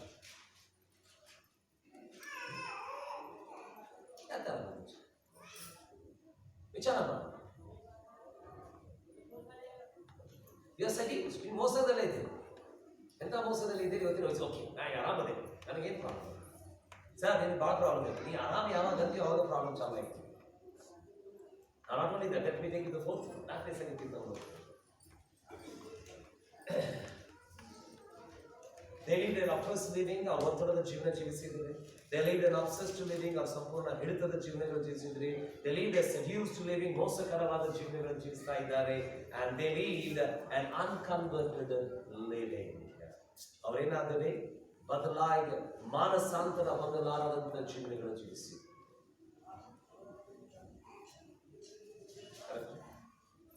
I want you to read verse 7 again. 7ನೇ ವಚನ. ಇಸ್ರಾಯೇಲರು ಮಿದ್ಯಾನರ ನಿಮಿತ್ತ ಕರ್ತನಿಗಾಗಿ ಕೂಗಿದಾಗ. ನಾನು ಅಂತೀನಿ ಈ ವಚನ ಅರ್ಥ ಆಗಿಲ್ಲ. ಇಸ್ರಾಯೇಲರು ಮಿದ್ಯಾನರ ನಿಮಿತ್ತವಾಗಿ ಕರ್ತನಿಗೆ ಕೂಗಿದರು. The Israelites cried on because of the Midianites. Correct ವಚನ? ಇದರ ಪ್ರಕಾರ ವಚನ ಕರೆಕ್ಟ್ ಐತೆ? ತಪ್ಪೈತೆ. ತಪ್ಪಿದೆ. They just caught hold of the fruits. ಬರೇ ಫಲಗಳನ್ನು ಹಿಡ್ಕೊಳ್ತಾ ಇದ್ರು. ಮಿದ್ಯಾನರು ಬರೇ ಫಲರೇ. ರೂಟ್ ಯಾವುದು ಗೊತ್ತ್ರಿ? 6ನೇ ಅಧ್ಯಾಯ 1ನೇ ವಚನ ಓದಿಕೊಂಡು. ಬೇರು 6ನೇ ಅಧ್ಯಾಯ 1ನೇ ವಚನ. ಆದರೆ ಇಸ್ರಾಯೇಲ್ ಮಕ್ಕಳು ಕರ್ತನ ದೃಷ್ಟಿಯಲ್ಲಿ ಕೆಟ್ಟದನ್ನ ಮಾಡಿದರು. ಸಾಕ್ರಿ, ಇದಕ್ಕಾಗಿ ಕೂಗಿಲ್ಲಾರೆ ಅವರು ದೇವರಿಗೆ. ಸ್ವಾಮಿ, ನಾವು ತಪ್ಪು ಮಾಡಿದ್ದೇವೆ, ಬಾಳ ದೇವತೆಯ ಪೂಜೆ ಮಾಡಿದ್ದೇವೆ, ಅಶ್ವರ ಕಂಬಗಳನ್ನು ಪೂಜೆ ಮಾಡಿದ್ದೇವೆ, ಕೆಟ್ಟ ಕೆಲಸ ಮಾಡಿದ್ದೇವೆ, ನಿನ್ನ ವಿರುದ್ಧವಾಗಿ ಹೋಗಿದ್ದೇವೆ, ನಮ್ಮನ್ನು ಕ್ಷಮಿಸು ಸ್ವಾಮಿ ಅಂತ ಕರೆದಿಲ್ಲ. ಸತ್ಯವೇದ ಹೇಳ್ತಿದ್ದಾರೆ, ಯಾವ ವೈರಿಗೆ ದೇವರು ಬಾಗಲ ತೆಗೆದುಕೊಟ್ಟನೋ ಆ ವೈರಿ ನಿಮಿತ್ತವಾಗಿ ಇವ್ರು ಏನ್ ಕೂಗ್ತಾ ಇದ್ದಾರೆ, ದಯಮಾಡಿ ಸ್ವಾಮಿ ಮಿದ್ಯಾನರು ಒತ್ತಡ ಮಾಡ್ತಾ ಇದ್ದಾರೆ. ಥ್ಯಾಂಕ್ ಗಾಡ್, ನನಗೆ ದೇವರಿಗೆ ಕರುಣೆ ಇದೆ. ದೇವರೊಳಗೆ ಅಟ್ಲೀಸ್ಟ್ ಇದಕ್ಕಾರ ಆದ್ರೂ ನನ್ನ ಕಡೆ ತಿರುಗಿಕೊಂಡ್ರಲ್ಲ. They did not want to amend their ways. ಅವ್ರ ಮಾರ್ಗಗಳನ್ನು ಚೇಂಜ್ ಆಗ್ಲಿಕ್ಕೆ ಅವ್ರ ಮನಸ್ಸೇ ಇಲ್ಲ ರೀ ಅವ್ರಿಗೆ. ಸ್ವಾಮಿ ಈ ವಿದ್ಯಾರ್ಥಿಗಳನ್ನು ತೆಗೆದು ಹಾಕೋಣ, ಮತ್ತೇನ್ ಮಾಡ್ತೇವೆ, ಸ್ವಲ್ಪ ದಿವಸ ಆರಾಮ ಇರ್ತೇವೆ, ಆಮೇಲೆ ನಡೀತದೆ. ಬೈಬಲ್ ಓದ್ರಿ, ಇಡೀ ನ್ಯಾಯಸ್ಥಾಪಕರ ಪುಸ್ತಕಗಳು ಓದ್ರಿ, 1ನೇ ಅಧ್ಯಾಯದಿಂದ ಕೊನೆಯ ಅಧ್ಯಾಯದವರೆಗೆ ಓದ್ರಿ. ಅವ್ರು ಏನ್ ಮಾಡ್ತಾರೆ ಗೊತ್ತ್ರಿ, ತಪ್ಪು ಮಾಡ್ತಾರೆ, ಮತ್ತೊಬ್ಬರು ದೇವ್ರು ಕಳಿಸ್ತಾನೆ, ಮತ್ತೆ ಸ್ವಲ್ಪ ದಿವಸ ಆರಾಮ ಇರ್ತಾರೆ, ಮತ್ತೆ ತಪ್ಪು ಮಾಡ್ತಾರೆ, ತಪ್ಪು ಮಾಡ್ಕೊಂತಾನೆ ಹೋಗ್ತಾರೆ. Clear, why do people make mistake again and again? Listen to me carefully, ಲಕ್ಷಿಸಿ. ಮೊದಲನೇ ಸಾರಿ ನಿನಗೆ ಎಡವಿದರೆ ಅದು ನಿನ್ನ ತಪ್ಪು. First time when you do, it's your mistake. But second time it is intentionally done. ಎರಡನೇ ಸತಿ ಅದು ಚಿತ್ತಪೂರ್ವಕವಾಗಿ ಮಾಡಿದೆ. ಇನ್ನೊಂದು ಸಾರಿ ಹೇಳ್ತೀನಿ, ಲಕ್ಷ ಕೊಡಿ. ಮೊದಲನೇ ಸಾರಿ ಅದು ನಿನ್ನ ತಪ್ಪು, ನಾನು ಹೋಗ್ತೇನೆ. ಆದರೆ ಎರಡನೇ ಸಾರಿ ಚಿತ್ತಪೂರ್ವಕವಾಗಿ ಮಾಡಿ. ಯಾಕೆ ಗೊತ್ತ್ರಿ, ಮೊದಲನೇ ಸಾರಿ ತಪ್ಪು ಮಾಡಿದಾಗ ದೇವರ ಮುಂದೆ ಕೇಳಿಲ್ಲ, ಸ್ವಾಮಿ ನನ್ನ ಕ್ಷಮಿಸು ಅಂತ ಹೇಳಿ ಕೇಳಿ. ಸ್ವಾಮಿ ನಿನ್ನ ರಕ್ತದಿಂದ ನಾನು ತೊಡೆ ಅಂತ ಕೇಳಿಲ್ಲ, ಕೇಳಿ. ಅದನ್ನ ಎರಡನೇ ಸಾರಿ ನಾವು ಮಾಡ್ತಾ ಇರಬೇಕಾದ್ರೆ ಯಾಕೆ ಮಾಡಿದ್ವಿ ಹೇಳ್ರಿ, ನನಗೆ ಬೇಕಾಗಿತ್ತು, ಅದಕ್ಕಾಗಿತ್ತು. ನನಗೆ ಬೇಕಾಗಿತ್ತು. ಎಷ್ಟು ಮಂದಿ ಮಾಡಿ, ಬಹಳ ಜನ ಮಾಡಿ. ಯಾಕೆ? We do not want to change. ನಾನು ಲೆಟ್ ಮಿ ಗಿವ್ ಯು ಒಂದು ಎಕ್ಸಾಂಪಲ್, ಬೆಸ್ಟ್ ಎಕ್ಸಾಂಪಲ್, ಇನ್ನೊಂದು ಸುಂದರವಾದ ಉದಾಹರಣೆ. In the book of second Samuel, ಎರಡನೇ ಸಮಯದಲ್ಲಿ ಸತ್ಯವೇದ ಹೇಳ್ತದೆ ಗೊತ್ತೇ. ಒಂದು ದಿವಸ ಎಲ್ಲರೂ ಯುದ್ಧಕ್ಕೆ ಹೋದಾಗ ದಾವೀದನು ಮನೆಯಾಗಿದ್ದ. Let's think. ದಾವೀದ ಮನೆಯಾಗಿದ್ದಾಗ ಸತ್ಯವೇದ ಹೇಳ್ತದೆ, ಒಂದು ಸಂಜೆ ವೇಳೆಯಲ್ಲಿ ಆತನು ಒಂದು ಚಾವಣಿ ಮೇಲೆ ನಡೆದಾಡ್ತಾ ಇದ್ದ. ಅಲ್ಲಿ ಸಡನ್ ಆಗಿ ಆತನ ಕಣ್ಣುಗಳು ಬೆಡ್ಶೀಟ್ ಮೇಲೆ ಬಿದ್ದು. ನಿಮಗೆಲ್ಲ ಕಥೆ ಗೊತ್ತಿದೆ. ಆತನ ಕಣ್ಣುಗಳು ಬೆಡ್ಶೀಟ್ ಮೇಲೆ ಬಿದ್ದಾಗ ಆತನೇನ್ ಮಾಡ್ತಾನೆ ಗೊತ್ತ್ರಿ, ದೇವರ ವಾಕ್ಯದಲ್ಲಿ ಹೇಳುವಾಗ ಹಾಗೆಯೇ ಆತನಕ್ಕೆ ಕರ್ಕೊಂಡು ಬರ್ತಾನೆ, ಆಕೆ ಒಟ್ಟಿಗೆ ವ್ಯಭಿಚಾರ ಮಾಡ್ತಾನೆ, ಲೈಂಗಿಕವಾದ ಸಂಬಂಧ ಇಟ್ಕೊಳ್ತಾನೆ. ಅಂಡ್ ಈ ಥಿಂಗ್ಸ್ ಎವ್ರಿಥಿಂಗ್ ಇಸ್ ಓಕೆ, ಎಲ್ಲ ಮುಗಿದು ಹೋಯ್ತು ಅಂತ ತಿಳ್ಕೊಳ್ತಾನೆ. ಇನ್ 3 months ಎವ್ರಿಥಿಂಗ್ ಇಸ್, 3 ತಿಂಗಳೊಳಗೆ ಎಲ್ಲ ಹೊರಗೆ ಬರ್ತದೆ. ನೆನಪಿಟ್ಕೊ, ಪಾಪನ ಎಷ್ಟು ಮುಚ್ಚಾಕಿ ನೋಡ್ತೀರಿ, ಒಂದು ದಿವಸ ಅದು ತನ್ನ ಮಾರ್ಗ ಮಾಡ್ಕೊಂಡು ಹೊರಗೆ ಬಂದೇ ಬರ್ತದೆ. ಆಮೇಲೆ ನಂಬರಿ, ನಾ ಹೇಳೋದು, ನೀ ಏನೇ ಮಾಡಿ, ನಾ ಹೇಳ್ತೇನೆ ಕೇಳಿ, ನನ್ನ ಮುಂದೆ ಸರ್ಫ್ ತೊಳಗೆ ಹಾಕೊಂಡು ಬೆಳೆ ಪ್ಯಾಂಟ್ ಬೆಳೆ ಶರ್ಟ್ ಹಾಕೊಂಡು ಬಂದು ನಿಂತು ನೀನು ಪರಿಶುದ್ಧವಾಗಿ ಕಂಡರು ಒಳಗೆ ಪಾಪ ಏನು ಮುಚ್ಕೊಂಡಿದೆಯಲ್ಲ, ಒಂದು ದಿವಸ ಹೊರಗೆ ಬಂದೇ ಬರ್ತದೆ. 3 ತಿಂಗಳಲ್ಲಿ ಏನಾಯ್ತು ಗೊತ್ತ್ರಿ, ಆಕೆ ಹೊಟ್ಟೆ ಮುಂದೆ ಬರ್ಲಿಕ್ಕೆ ಚಾಲ. ಆಕೆ ಏನ್ ಹೇಳಿದೆ ಗೊತ್ತ್ರಿ, ತಾವಿದ್ದೇನೆ, ನಾನೇನಾಗಿದ್ದೇನೆ, ಗರ್ಭ ಧರಿಸಿ. ಕ್ಲಿಯರ್? ನೀನು ತಪ್ಪು ಮಾಡಿದಾಗ ಬೇರೆಯವ್ರ ಮೇಲೆ ಸಿಟ್ಟು ಹಾಕಬೇಡ. ಅಕ್ಕಿ ಯಾಕೆ ಹೋಗಿಳಿದ್ದ, ಇವ ಯಾಕೆ ಹೋಗಿಳಿದ, ನಾ ಹೇಳ್ತೇನೆ ಕೇಳಿ. ಯಾರು ಹೇಳಿಲ್ಲ ಅಂದ್ರೆ ನೀನು ಹೊಟ್ಟೆ ಜಾಸ್ತಿ ಜಲ್ದಿನೇ ಹೇಳ್ಬಿಡ್ತೇನೆ. ಈಕೆ ಏನ್ ಮಾಡಿದ್ರು ಗೊತ್ತ್ರಿ, the moment she came to know she is carried, ಆಕೆ ಗೊತ್ತಾಯ್ತು ಪ್ರೆಗ್ನೆಂಟ್ ಆಗಿದ್ದಾಗ ಸೀದಾ ಓಡ್ಬಂದು ದಾವಿದ ಪ್ರೆಗ್ನೆಂಟ್ ಆಗಿದ್ದು. ಏನೋ ವಾಟ್ ಡೇವಿಡ್ ಡಿಡ್, ದಾವಿದ ಏನ್ ಮಾಡಿದ ಗೊತ್ತ್ರಿ, ಈ begin to use a plan. ಆತನ ಒಂದು ಪ್ಲಾನ್ ಹಾಕಿದ್ದಾನೆ. ಏನಂತ, ಆಕೆ ಕರ್ಕೊಂಡು ಬಂದು ಅವನ ಗಂಡನ ಕರ್ಕೊಂಡು ಬಂದು ಹೋಗಿ ಮನೆಗೆ ಹೋಗಿ ನೀನು ಅಂತ. ಆ ಪಾಪ ಅವ ಯೋಗ್ಯದ ಪುಣ್ಯಾತ್ಮ, ಬಹಳ ಚಲೋ ಮನುಷ್ಯ. ಅವನ ಬಗ್ಗೆ ಒಂದು ದಿವಸ ಮಾತಾಡೋದು. Is a very good man. ಅವೇನ್ ಮಾಡ್ತಾನೆ ಗೊತ್ತ್ರಿ, ನನ್ನ ಯಜಮಾನರ ಯುದ್ಧ ಮಾಡ್ತಾ ಇದ್ದಾನೆ, ಮಂಜುಷ ಪೆಟ್ಟಿಗೆ ಅಲ್ಲೇ ಐತಿ, ನನ್ನ ಸ್ನೇಹಿತರೆಲ್ಲ ಅಲ್ಲೇ ಅದಾರ, ನಾನು ಹೋಗಿ ನನ್ನ ಹೆಂಡತಿ ಕೂಡ ಮಕ್ಕೊಂಡ್ರೆ ತಪ್ಪಾಕೈತೆ ಅಂತ ಏನ್ ಮಾಡಿದ ಗೊತ್ತ್ರಿ, ರಾಜನ ಅರಮನೆ ಭಾಗದಲ್ಲಿ ಮಕ್ಕೊಂಡ್ಬಿಡ್ತಾನೆ. ನೆಕ್ಸ್ಟ್ ಏನ್ ಮಾಡಿದ, ಮತ್ತೆ ಕುಡಿಸಿ ಕಳಿಸಿದ್ದಾರೆ, ಮತ್ತೆ ಹಂಗೆ ಮಾಡಿದ್ದಾರೆ. 3 ದಿವಸ ಕುಡಿಸಿ ಕಳಿಸಿ ಅವ ಹೇಳಿದ, ಇವ ಸುಧಾರಿಸೋದಿಲ್ಲ. ದಾವಿದ ಹೇಳಿದ, ಇವ ಸುಧಾರಿಸೋದಿಲ್ಲ. ಅವ್ನು ಕೆಲಸ ಮಾಡಿದ. ಅವ್ನಿಗೆ ಏನ್ ಮಾಡಿದ್ದಾರೆ, ಮರಣದ ಪತ್ರಗಳು ಕೊಟ್ಟು ಕಳಿಸಿದ. ಎಲ್ಲ ಗೊತ್ತು. ಅವ ಉರಾಯ ಸತ್ತು ಹೋದಾರೆ. ದಟ್ಸ್ ಸ್ಯಾಡ್ ಪಾರ್ಟ್, ಅದು ಬಹಳ ದುಃಖಕರವಾದ. ಅವಾಗ ದಾವಿದ ಮದುವೆ ಮಾಡ್ಕೊಂಡು ಏನು ಯೋಚನೆ ಮಾಡಿದೆ, ಎವ್ರಿಥಿಂಗ್ ಇಸ್ ಓಕೆ, ಯಾವುದು ದೇವ್ರ ಕಣ್ಣಿನಂತೂ ಯಾವುದು ಸರಿ ಇಲ್ಲ. ಅವ್ರು ದೇವ್ರ ವಾಕ್ಯ ಹೇಳ್ತಿದ್ದಾರೆ, ದೇವರು ನಾಥಾನ್ ಎಂಬ ದೇವ್ರ ಸೇವಕನ ಕಳಿಸಿ ಆತನ ಗದರಿಸ್ತಾನೆ. ಎಲ್ಲ ಕಥೆ ಗೊತ್ತಿದೆ. ಅದಾದ ನಂತರ ಆತ ದೇವರ ಮುಂದೆ ಪಶ್ಚಾತ್ತಾಪ ಮಾಡಿದ.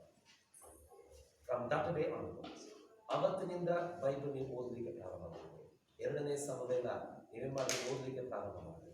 ಅವತ್ತಿನಿಂದ ಹಿಡ್ಕೊಂಡು ಅವ ಸಾಯುವವರೆಗೂ ದಾವಿದ ಒಂದು ಹೆಣ್ಣುಮಗಳ ಸ್ಪರ್ಶವನ್ನು ಆತನ ಮಾಡಲಿಲ್ಲ. Not even once he touched anything. ಒಂದು ಸಾರಿ ಸತ್ಯವೇದ ಏನ್ ಹೇಳ್ತದೆ ಗೊತ್ತೇ, ಅವ ವಯಸ್ಸಾದಾಗ ಅವನಿಗೆ ಥಂಡಿ ಬಹಳ ಹತ್ತಿದೆ ಅಂತ ಹೇಳಿ they got him married to an young girl, ಒಂದು ಯಮ್ಮನ ಹುಡುಗಿಗೆ ಮದುವೆ ಮಾಡಿಸ್ಕೊಂತ, so that she will keep him warm, ಆತನನ್ನು ಬೆಚ್ಚಗಾಗಿ ಇಟ್ಕೊಳ್ಳಕ್ಕೆ ಅಂತ ಇಟ್ಕೊಂತಾನೆ. You know what the Bible says?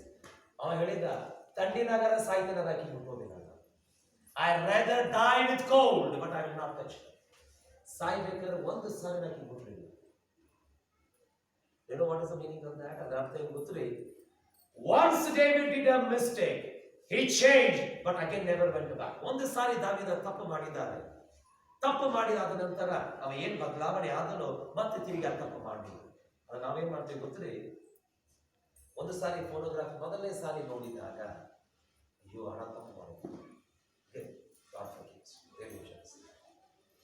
ಅದ್ರ ಎರಡನೇ ಸಾರಿ ನೀವು ನೋಡ್ತಾ ಇರ್ಬೇಕಾದ್ರೆ ನಿಮ್ಗೆ ಗೊತ್ತಿತ್ತು, ಇಂಟರ್ನೆಟ್ ಗೂಗಲ್ನಲ್ಲಿ ಹೊಡಿತಾ ಇರ್ಬೇಕಾದ್ರೆ, ಯೂಟ್ಯೂಬ್ನಲ್ಲಾಗಲಿ ಕ್ರೋಮ್ನಲ್ಲಾಗಲಿ ಎದರಲ್ಲಿ ನೋಡ್ತಿರೋ ಅದರಲ್ಲಿ ನೀನು ಹೊಡಿತಾ ಇರಬೇಕಾದ್ರೆ you knew to which site you need to go, ಯಾವ ಸೈಟಿಗೆ ಹೋಗ್ಬೇಕು ನಿಮ್ಗೆ ಗೊತ್ತಿತ್ತು, ಯಾವ್ದು ಗೊತ್ತಿದ್ರೆ ಯಾವ್ದು ನೋಡ್ಬೋದು ಅಂತ ಗೊತ್ತಿತ್ತು, ನಿನಗೆಲ್ಲ ಗೊತ್ತಿತ್ತು. ಬೇಕಂತಾನೆ ಏನ್ ಮಾಡಿದ್ವಿ ಗೊತ್ತಿಲ್ಲ ಅಂತ ಬಂದಿದೆ. ಆಮೇಲೆ ಮರನೇ ಸಂಡೆ ಬಂದು ಏನ್ ಹೇಳಿದ್ರಿ ನನಗೆ ನೀವು, ಅಣ್ಣ ತಪ್ಪು ಮಾಡಿದೆ, ಮತ್ತೊಂದು ಸಲ ತಪ್ಪು ಮಾಡಿಲ್ಲ, ಚಿತ್ತಪೂರ್ವಕವಾಗಿ ಮಾಡಿದೆ. ಯಾಕೆ ಗೊತ್ತು ನಿಮ್ಮ ಗಮನ ಚೇಂಜ್ ಆಗೋರು ತಪ್ಪು ಮಾಡಿ ಒಂದ್ಸರಿ ತಪ್ಪು ಮಾಡಿದ್ರೆ ಮತ್ತೆ ಚೇಂಜ್ ಆಗೋದು. You are living an unchange ಇಲ್ಲ, ಬದಲಾವಣೆ ಆಗಲಾರ್ದು ಜೀವನ ಏನೋ ದಟ್ಸ್ ಅಬ್ನಾರ್ಮಲ್ ಇದೆ. ಅದೇನು ತೋರಿಸಿದೆ ಗೊತ್ತೇ? ನಿನಗೆ ಅಸಾಧಾರಣವಾದಂತಹ ಒಂದು ಜೀವನ. ಅಷ್ಟು ನಾನು ಚಲೋನಾದೇನೆ ಗವಿಲು ಹೋಗ್ತೀನಿ ಎಲ್ಲ ಮಾಡ್ತೇನೆ, ಅದಕ್ಕೆ ಹೇಳಿದೆ ಎಷ್ಟೋ ಪರಿಶುದ್ಧವಾದ ಪುಸ್ತಕಗಳನ್ನು ಓದಿ ಇನ್ನು ನೀನು ಬದಲಾವಣೆ ಮಾಡಿಕೊಳ್ಳದೆ ಹೋದರೆ ಇಟ್ಸ್ ಅ ಪ್ರಾಬ್ಲಮ್, ನಿನ್ನೊಳಗೆ ಸಮಸ್ಯೆ. Let me take you second, ಎರಡನೇ ಸಂಗತಿಗೆ ಹೋಗ್ತೇವೆ. I very quick. Let me talk to you about the abnormal attitudes, ಅಸಾಧಾರಣವಾದಂಥ ಅಪಸಾಮಾನ್ಯವಾದಂಥ ಮನೋಭಾವನೆಗಳು, ಅಪಸಾಮಾನ್ಯವಾದಂಥ ಮನೋಭಾವನೆಗಳು. ಓಕೆ, ಅದೇನಿದೆ ಅಂತ ತೋರಿಸಿ, ಐ ವಿಲ್ ಅಂಡರ್ಸ್ಟ್ಯಾಂಡ್, ಅದನ್ನ ಅರ್ಥ ಮಾಡ್ಕೊಂಡು. ಫಸ್ಟ್ ಒನ್, ಈಗ ಕ್ಲಿಯರ್, ಯಾರ್ಯಾರು ದೆವ್ವದ ಒತ್ತಡಗಳಿದ್ದಾರೋ ಹೇಳ್ತೀನಿ, you have a certain attitude, ನಿಮಗೆ ಸರ್ಟನ್ ಏನಿದೆ ಒಂದು ಮನೋಭಾವನೆಗಳಿದೆ. ಐ ಟೆಲ್ಲಿಂಗ್ ಇದು ಟ್ರೂ, ನಾನು ಹೇಳತ್ತೀನಿ ಕೇಳ್ರಿ. ಇವತ್ತು ಇಲ್ಲಿವರೆಗೂ ಯಾರ ನರ ಮುಟ್ಟಿನೋ ಆ ನರ ಮುಟ್ತಾ ಇದ್ದೀನಿ. ಐ ಟೆಲ್ಲಿಂಗ್ ಇದು, and this is what is happen. ಇದೇ ಆಗ್ತಾ ಇದೆ. I will show you sir. First one, they have an attitude of, they have a judgmental attitude. ಅವರಿಗೆ ತೀರ್ಪಿನ ಮನೋಭಾವನೆಗಳಿದ್ದೇವೆ, ಅವರಿಗೆ ತೀರ್ಪಿನ ಮನೋಭಾವನೆಗಳಿರ್ತದೆ. 30ನೇ ವಚನ.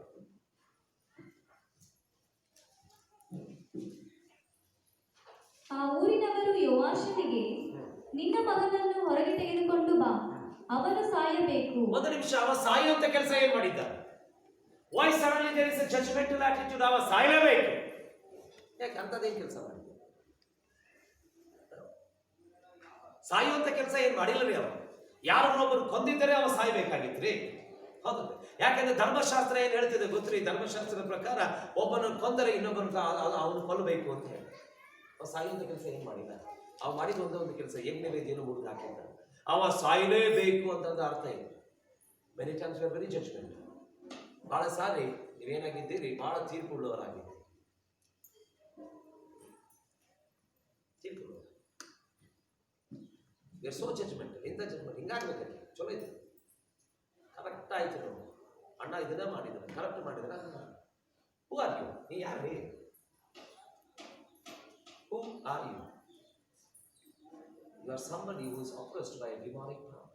ಯಾವುದೋ ಒಂದು ದುರಾತ್ಮದ ಶಕ್ತಿಗಳಿಂದ ಒತ್ತಡ ಮಾಡಿದ. Let me tell you, an unchanged person cannot get authority over others. ಬದಲಾವಣೆ ಆಗಲಾರದಂಥ ವ್ಯಕ್ತಿಯು ಬೇರೆಯವರ ಮೇಲೆ ಅಧಿಕಾರ ಚಲಾಯಿಸಲಿಕ್ಕೆ ಬರುವುದಿಲ್ಲ. ಆತನ ಮೇಲೆ ತೀರ್ಪು ಹೇಳಬಹುದು, ಚಲಾಯಿಸಲಿಕ್ಕೆ ಬರುವುದಿಲ್ಲ. ಸತ್ಯವೇದ ಓದಿಲ್ಲ ರೀ? ಸತ್ಯವೇದ ಹೇಳ್ತಿದ್ದೆ, ಆ ವ್ಯಭಿಚಾರದ ಸ್ತ್ರೀ ಸಿಕ್ಕಿದಾಗ ಎಲ್ಲರೂ ಸಣ್ಣವರಿಂದ ದೊಡ್ಡವರು ಕಾಲು ಹಿಡ್ಕೊಂಡು ಆಕೆ ಕೊಲ್ಲಬೇಕು ಅಂತ ಬಂದರೆ ದೇವರ ವೆರಿ ಜಡ್ಜ್ಮೆಂಟ್. ಆಕೆ ಸಾಯಲೇಬೇಕು, ಸಾಯಲೇಬೇಕು. ಯೇಸು ಸ್ವಾಮಿ ಹೇಳಿದ ಗೊತ್ತ್ರಿ? ಯಾರು ಪಾಪ ಮಾಡಿಲ್ಲವೋ ಅವ್ರ ಮುಂದೆ ಕಲಿತು, ಯಾರು ಪಾಪ ಮಾಡಿಲ್ಲವೋ ಅವ್ರ ಮುಂದೆ ಕಲಿತು. ಸತ್ಯವೇದ ಹೇಳ್ತದೆ, ಮೊದಲಿಂದ ಹಿಡ್ಕೊಂಡು ಕೊನೆಯವರು ಎಲ್ಲ ಕಲಿಬೇಕು ಹೋದ್ರು. ಅರ್ಥ ಏನಂತಂದ್ರೆ ಆಕೆ ಮೇಲೆ ಅಧಿಕಾರ ಇರಲಿಲ್ಲ. ಒಬ್ಬರಿಗೆ ಅಧಿಕಾರ ಐತೆ, ಅದು ಯೇಸು ಸ್ವಾಮಿ ಒಬ್ಬರಿಗೆ. ಯಾಕೆ? Who are you to judge ಅಂತ. ಚಿಚ್ಚಿ ಹಿಂಗೆ ಅಂದಾಳ, ಮಾಧವಿ ಹಿಂಗೆ ಅಂದಾಳ, ಮಂಜು ಹಿಂಗೆ ಅಂದಾಳ, ಆ ಮಂಜು ಹಿಂಗೆ ಅಂದಾಳ, ಕಾಳಮ್ಮ ಹಿಂಗೆ ಅಂದಾಳ. ಯಾರು ನೀನು? ಕೂಡಿ ಫಸ್ಟ್ ನೀ ಚೇಂಜ್ ಆಗ, ಚೇಂಜ್ ಇಲ್ಲ. ಆಮೇಲೆ ಒಂದು ಬೇರೆಯವ್ರಿಗೆ ಚೇಂಜ್ ಮಾಡಿ. ಏನೋ ಸಮಥಿಂಗ್ ನಿನಗೆ ಗೊತ್ತಿದ್ದೀರಿ, you are living an abnormal life. ನೀನು ಏನಾಗಿದೆ ಪ್ರಿಯ, ಅಸಮಾನವಾದ ಜೀವನ ಜೀವಿಸಕತ್ತಿ. And when somebody makes a mistake, ತಪ್ಪು ಮಾಡಿದಾಗ ನೀನು ಏನು ಹೇಳ್ತಾ ಇದ್ದೀರಿ? ಇವ್ರು ಹಿಂಗಾಗ್ಬೇಕು, ನೀ ಚೇಂಜ್ ಆಗ, then you show your authority. ನೀನು ಅಧಿಕಾರ ತೋರಿಸು, ನಾನು ಹೋಗ್ತೀನಿ. ನೀನೇ ಚೇಂಜ್ ಆಗಿಲ್ಲ, ನೀನು ಎಲ್ಲ ಅಧಿಕಾರ ತೋರಿಸಕ್ಕೆ ಹೋಗಿ ಇಟ್ ಡಸಂಟ್ ಚೇಂಜ್. ನಾನು ವರ್ಕ್ ಮಾಡ್ತೀನಿ.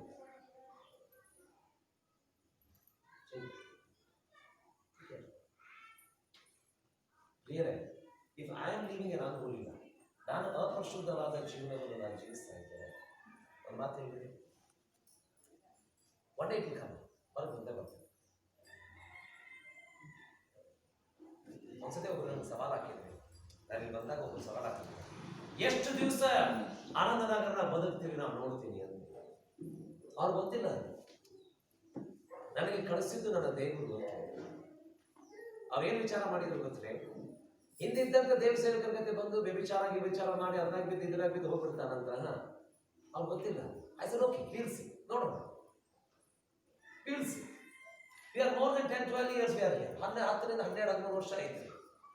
V are still living, we are still running the ಸಭೆ. ಸಭೆ ಇನ್ನೂ ನಡೀತಾ ಇದ್ದೇವೆ. ನಾ ಹೇಳಿದ್ರೆ ಕೇಳಿದ್ರೆ, ನಾವು ಸಭೆ ಬೆಳೆಸಿದ್ವಿ, ಜನ ಬಂದರು, ಸಭೆ ಕಟ್ಟಡ ಕಟ್ಟಿದ್ವಿ, we are doing many things. Don't be distressed. ಇವ್ರು ಏನು ಮಾಡ್ತಾರೆ ಗೊತ್ತ್ರಿ, ಹಿಂಗೆ ಇವ್ರು ಹಿಂಗೆ, ಸ್ಟೀಫನ್ ಹಿಂಗೆ, ಮ್ಯಾಥ್ಯೂ ಹಿಂಗೆ, ದರ್ಶನ್ ಹಿಂಗೆ, ಮಾಧವಿ ಹಿಂಗೆ, ಮಂಜು ಹಿಂಗೆ, ನಿಮ್ಮ ಜೀವನ ಹಿಂಗೆ. ಅರೆ ನೀ ಚೇಂಜ್ ಆಗಬಾರ ಯಾ ಫಸ್ಟ್. ನಾನು ಹೋಗ್ತೀನಿ. That's an attitude what the people are there. ಇವ್ರು ಯಾರು ಒತ್ತಡದಲ್ಲಿ ಇರ್ತಾರಲ್ಲ, ಇವ್ರ ಮನೋಭಾವನೆ ಹೇಗೆ ಇರ್ತಾರೆ, ಇಂಥವ್ರಿಂದ ದೂರ ಇರ್ರಿ, ಏನಾಗೋದಿಲ್ಲ. ಹೇಳ್ತೇನೆ ಕೇಳಿ, ಎಡವಿದಿರಲ್ಲ ಚಿಂತೆ ಇಲ್ಲ, ಐ ಅಕ್ಸೆಪ್ಟ್ ಇಟ್. ನಿನ್ನ ತಂದೆಯಾಗಿ ನಾನು ಸ್ವೀಕಾರ ಮಾಡ್ತೀನಿ, ನಿನ್ನ ಎಂದು ಕೈ ಬಿಟ್ಟಿಲ್ಲ ನಾವು. ಆದರೆ ಅದರ ಅರ್ಥವೇನಂತಂದರೆ, ಬೇರೆ ಯಾರು ನಿಮ್ಮ ಮೇಲೆ ತೀರ್ಪು ಮಾಡುವಂಥ ಅಧಿಕಾರ ಇಲ್ಲ, ಯಾರಿಗೂ ತೀರ್ಪು ಮಾಡೋಕ್ಕೆ ಅಧಿಕಾರ ಇಲ್ಲ. Second, they have an unfriendly attitude. ಅಸ್ನೇಹ ಭಾವದ ಮನೋಭಾವನೆಗಳಲ್ಲಿ, ಅಸ್ನೇಹ ಮನೋಭಾವನೆಗಳು ಅವರಲ್ಲಿ ಇರ್ತದೆ. ಓಕೆ, ಓದ್ರಿ ಅದು 30ನೇ ವಚನ. 31ನೇ ವಚನ. ಆದರೆ ಯೋವಾಷನು ತನಗೆ ವಿರೋಧವಾಗಿ ನಿಂತಿದ್ದ ಸಮಸ್ತರಿಗೂ ನೀವು ಬಾಳನಿಗಾಗಿ ವ್ಯಾಜ್ಯ ಮಾಡುವಿರಿ. ಸಾಕು. ಇಂಗ್ಲಿಷ್ ಭಾಷೆಯಲ್ಲಿ ಹಿಂಗೆ ಹೇಳ್ತಾರೆ. But Joash replied to the hostile crowd around him. Do you know what is a hostile crowd? Yeah, English ಭಾಷೆಯಲ್ಲಿ hostile crowd, ಗುಂಪು ಅಂದ್ರೆ ಏನು ಗೊತ್ತೇ? Unfriendly. ಇವರು ಸ್ನೇಹ ಭಾವನೆಯಲ್ಲಿ ಇರೋದಿಲ್ಲ. ನಾನು ಹೇಳ್ತೇನೆ, ಚರ್ಚ್ ಮುಗಿದ ಮೇಲೆ ಕೆಳಗತ್ತೀನಿ, ಲಕ್ಷ್ಯ ಕೊಟ್ಟು ಚರ್ಚ್ ಮುಗಿದ ಮೇಲೆ ಯಾರನ್ನು ಹಾಗೆ ಮಾಡ್ತಿರಲ್ಲ, ನೀನು ನಿಜವಾಗಿ ಚೇಂಜ್ ಆಗಿದ್ದಾರೆ, ನೀನು ಹಾಗೆ ಮಾಡ್ತಿಲ್ಲ, ಅವ್ರು ಹೋಗಿ ಅವ್ರನ್ನ ಅಪ್ಕೊಂಡು ಹೇಳ್ರಿ, ನಾನು ಸ್ವಾಮಿ ಅಂತ ಅವ್ರನ್ನ ಅಪ್ಕೊಂಡು ಹೇಳ್ರಿ, ನಾನು ಕ್ಷಮಿಸು, ನಾನು ಏನು ತಪ್ಪು ಮಾಡಿದೆ ಅಂತ. ಅರಿ ರೆಡಿ? ಇದೆ, ಯು ಆರ್ ನಾಟ್ ಫ್ರೆಂಡ್ಲಿ. ಈ ಸ್ನೇಹ ಭಾವನೆಯಲ್ಲಿ ಇಲ್ಲ. ಯಾಕೆ ಹೇಳ್ರಿ, ಇಲ್ಲಿ ಒಳಗೆ ಏನೋ ಇರ್ತದೆ, ದುರಾತ್ಮಗಳು ಹೇಳ್ತದೆ. ನೋ ನೋ ನೋ ನೋ, ಅವ್ರ ಕಡೆ ಸೇರ್ತೀನಿ. ನೀವು ಭಾಳ ಯೂನಿಕ್ ಅದೀನಿ, ಏನು ಯೂನಿಕ್ ಇಲ್ಲ. ಬೈಬಲ್ನಲ್ಲಿ ಹೇಳಿರಿ, ಭಾಳ ಜನ ಹೇಳ್ತಾರಲ್ಲ, ಓ ವಿ ಆರ್ ಇಂಡಿಪೆಂಡೆಂಟ್. ಏನು ಇಂಡಿಪೆಂಡೆಂಟ್ ಅಂತ ಬೈಬಲ್ನಲ್ಲಿ ಇವತ್ತಿಗೂ ಓದಿಲ್ಲ. Everything is inter dependent. ಎಲ್ಲ ಏನಾಗಿದೆ ಗೊತ್ತ್ರಿ, ಒಬ್ಬರಿಂದ ಒಬ್ಬರು ಹಾಕಿಕೊಳ್ಳುವುದೇ ಆಗಿದ್ದಾರೆ, ಯಾವುದು ಇಂಡಿಪೆಂಡೆಂಟ್ ಇಲ್ಲ. ಸ್ನೇಹ ಭಾವನೆ ತೋರ್ಸಕ್ಕಾಗೋದಿಲ್ಲ. ತೋರಿಸ್ರಿ ನೋಡೋಣ. ಆ ಸ್ನೇಹ ಭಾವನೆ ತೋರಿಸಿ. ಹೌದ್ರಿ, ಅವ್ರು ಇದ್ದಿಲ್ಲ ಅಂತ ಅದ ಜಗತ್ತಿಗೆ ಹೇಳ್ಬೋದು, ಅಡ್ಡಾಡ್ಬೇಡ್ರ ಅವ್ನು ಹೇಳ್ತಾರೆ, ನೋ ಪ್ರಾಬ್ಲಮ್, ವಿದ್ಯೆ ಇಲ್ಲ, ಎಡಿಗೆ ಇಲ್ಲ, ನೋ ಪ್ರಾಬ್ಲಮ್, ಚಿಂತೆ ಇಲ್ಲ. ಅದೇ ನಮಗೆ ಅವ್ರ ಕೈ ಹಿಡಿಯಿರಿ, ನಾವು ಅದೇ ನಡಿಕೊಂಡು ಹೋಗೋಣ, ಅವ್ನು ಬೆಳೆಸೋಣ, ಕಟ್ಟೋಣ. ಆ ಭಾವನೆ ಇಲ್ಲ, ವಿಧಾನಲ್ಲ, ಇನ್ನೂ ತುಳಿದು ಹಾಕುವಂಥದ್ದು. ಅರ್ಥ ಏನಂತಂದ್ರೆ, ನೀನು ಮನೋಭಾವನೆ that's your life, because you don't want to change. ನೀ ಬದಲಾವಣೆ ಆಗ್ಲಿಕ್ಕೆ ಮನಸ್ಸಿಲ್ಲ ರೀ, ನೀನು ಬದಲಾವಣೆ ಆಗಕ್ಕೆ ಮನಸ್ಸಿಲ್ಲ.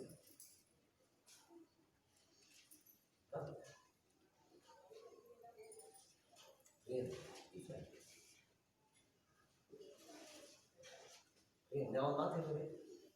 ಎಸ್ಟರ್ಡೇ ಐ ರೆಡ್ ಒಂದು ವರ್ಸ್, ನಿಮ್ಗೊಂದು ವಚನ ಓದಿ ತೋರಿಸ್ತೇನೆ. ವೆರಿ ಬ್ಯೂಟಿಫುಲ್ ವರ್ಡ್ಸ್, ನನಗೆ ಬಹಳ ಲೈಕ್ ಆದಂತ ವಚನ. ಫಿಲೋಮಿನ ಬರೆದ ಪತ್ರಿಕೆ 1ನೇ ಅಧ್ಯಾಯ 17ನೇ ವಚನ, ಬಹಳ ಸುಂದರವಾದಂತ ವಚನ. ಫಿಲೋಮನ್ 1:17 ಓದ್ಬೋದು. ಹಾಗಾದರೆ ನೀನು ನನ್ನನ್ನು ಜೊತೆಗಾರನೆಂದು ಎಣಿಸಿ ನನ್ನನ್ನು ಸೇರಿಸಿಕೊಳ್ಳುವ ಪ್ರಕಾರವೇ ಅವನನ್ನು ಸೇರಿಸಿಕೊ. ಬೈಬಲ್ ಸತ್ಯವೇದ ಹೇಳ್ತಿದೆ ಗೊತ್ತ್ರಿ, ಫಿಲೋಮೋನನೇ, ನಿನಗೆ ದಾಸನಾದ ಒನೇಸಿಮಸ್ ಏನಾಗಿದ್ದಾನೆ, ಈಗ ರಕ್ಷಣೆ ಹೊಂದಿದ್ದಾನೆ, ಅವ ದೇವರ ಕಡೆ ತಿರುಗಿಕೊಂಡಿದ್ದಾನೆ, ನನಗೆ ಗೊತ್ತಿದೆ ಅವ ತಪ್ಪು ಮಾಡಿದ್ದಾನೆ. ಆದ್ರೆ ನನಗೆ ಹೇಳ್ತೀಯಲ್ಲ, ನಾವು ಇಬ್ರು ಕ್ರಿಸ್ತನಲ್ಲಿ ಜೊತೆಗಾರನ ಅಂತ ಹೇಳಿ, ನನ್ನನ್ನು ಹೆಂಗೆ ಸ್ವೀಕಾರ ಮಾಡುತ್ತೀಯೋ ಅದೇ ರೀತಿಯಾಗಿ ಒನೇಸಿಮಸ್ ಹಂಗೆ ಸ್ವೀಕಾರ ಮಾಡು. ನಮ್ಮ ಮನಸ್ಸಿಗೆ ಏನು what the Bible says in 1 Corinthians, 2 Corinthians, 1ನೇ ಕೊರಿಂಥ 2ನೇ ಕೊರಿಂಥ ಏನ್ ಹೇಳ್ತಿದೆ ಗೊತ್ತ್ರಿ? ಒಬ್ಬ ವ್ಯಕ್ತಿಯು ವ್ಯಭಿಚಾರ ಮಾಡಿದಾಗ ಅವನಿಗೆ ಹೇಳ್ರಿ, ತಿದ್ರಿ, ಬದಲಾವಣೆಗಳು ಇನ್ನೊಂದ್ಸತಿ ಹೇಳ್ರಿ, ಎಲ್ಲಾ ಟೈಮ್ನಾಗ ಹೇಳ್ರಿ, ಆದರೆ ಕೊನೆಯದಾಗಿ ಸೈತಾನನ ಕೈಯಲ್ಲಿ ಒಪ್ಪಿಸಿಕೊಡ್ರಿ. ಎಲ್ಲ ಬಹಳ ಸಂತೋಷ. ಹೌದು, ಯಾರು ತಪ್ಪು ಮಾಡಿದ ಮೇಲೆ ಸ್ಪೆಷಲಿ ಅದು ನನ್ನ ವೈರಿ ಆಗ್ಬಿಟ್ಟಿತ್ತು ಅಂತಂದ್ರೆ ಬಹಳ ಸಂತೋಷ. ಸೈತಾನ ಕೈಗೆ ಎತ್ತಿ ಕೊಡೋಣ ಅಂತ. ಮುಂದಿನ ವಚನ ಓದಿಲ್ರಿ. ಮುಂದಿನ ವಚನ ಏನ್ ಹೇಳ್ತಿದೆ ಗೊತ್ತ್ರಿ? ಅವ ಪಶ್ಚಾತ್ತಾಪ ಪಟ್ಟು ಬದಲಾವಣೆ ಆಗಿ ಬಂದರೆ, ಲಕ್ಷ್ಯ ಕೊಟ್ಟು ಕೇಳ್ರಿ, ನನಗೆ ವೈರಿ ಅದಾರೆ, ನಾನು ಬಹಳ ಸ್ಪೆಷಲ್ ಅನ್ನೋ ನಿಮಗೆ ಹೇಳ್ತಾ ಇದ್ದೆ. ಅವನು ಪಶ್ಚಾತ್ತಾಪ ಪಟ್ಟು ಬಂದರೆ, ಮುಂದಿನ ವಚನ ಏನ್ ಹೇಳ್ತಿದೆ ಗೊತ್ತ್ರಿ? ಯೇಸು ಕ್ರಿಸ್ತನನ್ನು ಹೆಂಗೆ ಸ್ವೀಕಾರ ಮಾಡಿದೀರೋ ಅದೇ ರೀತಿಯಾಗಿ ಆತನನ್ನು ಸ್ವೀಕಾರ ಮಾಡ್ರಿ ಅಂತ ಹೇಳ್ತಾರೆ. ಎಷ್ಟು ಮಂದಿಗೆ ಗಟ್ಸ್ ಇದೆ? ಎಷ್ಟು ಮಂದಿಗೆ ಧೈರ್ಯ ಇದೆ ಅವ್ರು ಸ್ವೀಕಾರ ಮಾಡಿ? ಐತ್ರಿ, ಬಿದ್ದೇವೆ ಅಂತ ತುಳಿಯಾಕ ನಂಬರ್ 1 ರೀ ನಾವು. ಅದರ ಪಾಪ ಎತ್ತಿ ಮೇಲೆ ನಡೆಸೋದಕ್ಕೆ ನಮ್ಗೆ ಆಗ್ತೀವಿ. ಎಲ್ಲಿವರೆಗೂ ಅವ್ರು ನಡ್ಕೊಂಡು ಬಂದಿದ್ದಾರಲ್ಲ ಅದಕ್ಕೆ ಸಂತೋಷ ಪಡೋದಿಲ್ರಿ, ಬಿದ್ದಿದ್ದಕ್ಕೆ ಸಂತೋಷ ಪಡ್ತೀವಿ. ಸತ್ಯವೇದ ಅದೇ ಹೇಳ್ತೇವೆ. They have an unfriendly attitude. ಸ್ನೇಹ ಭಾವ ಇಲ್ಲದ ಮನೋಭಾವ. They have an irritable attitude. ಅವರಿಗೆ ಕಿರುಕೊಳ್ಳುವ ಮನೋಭಾವ.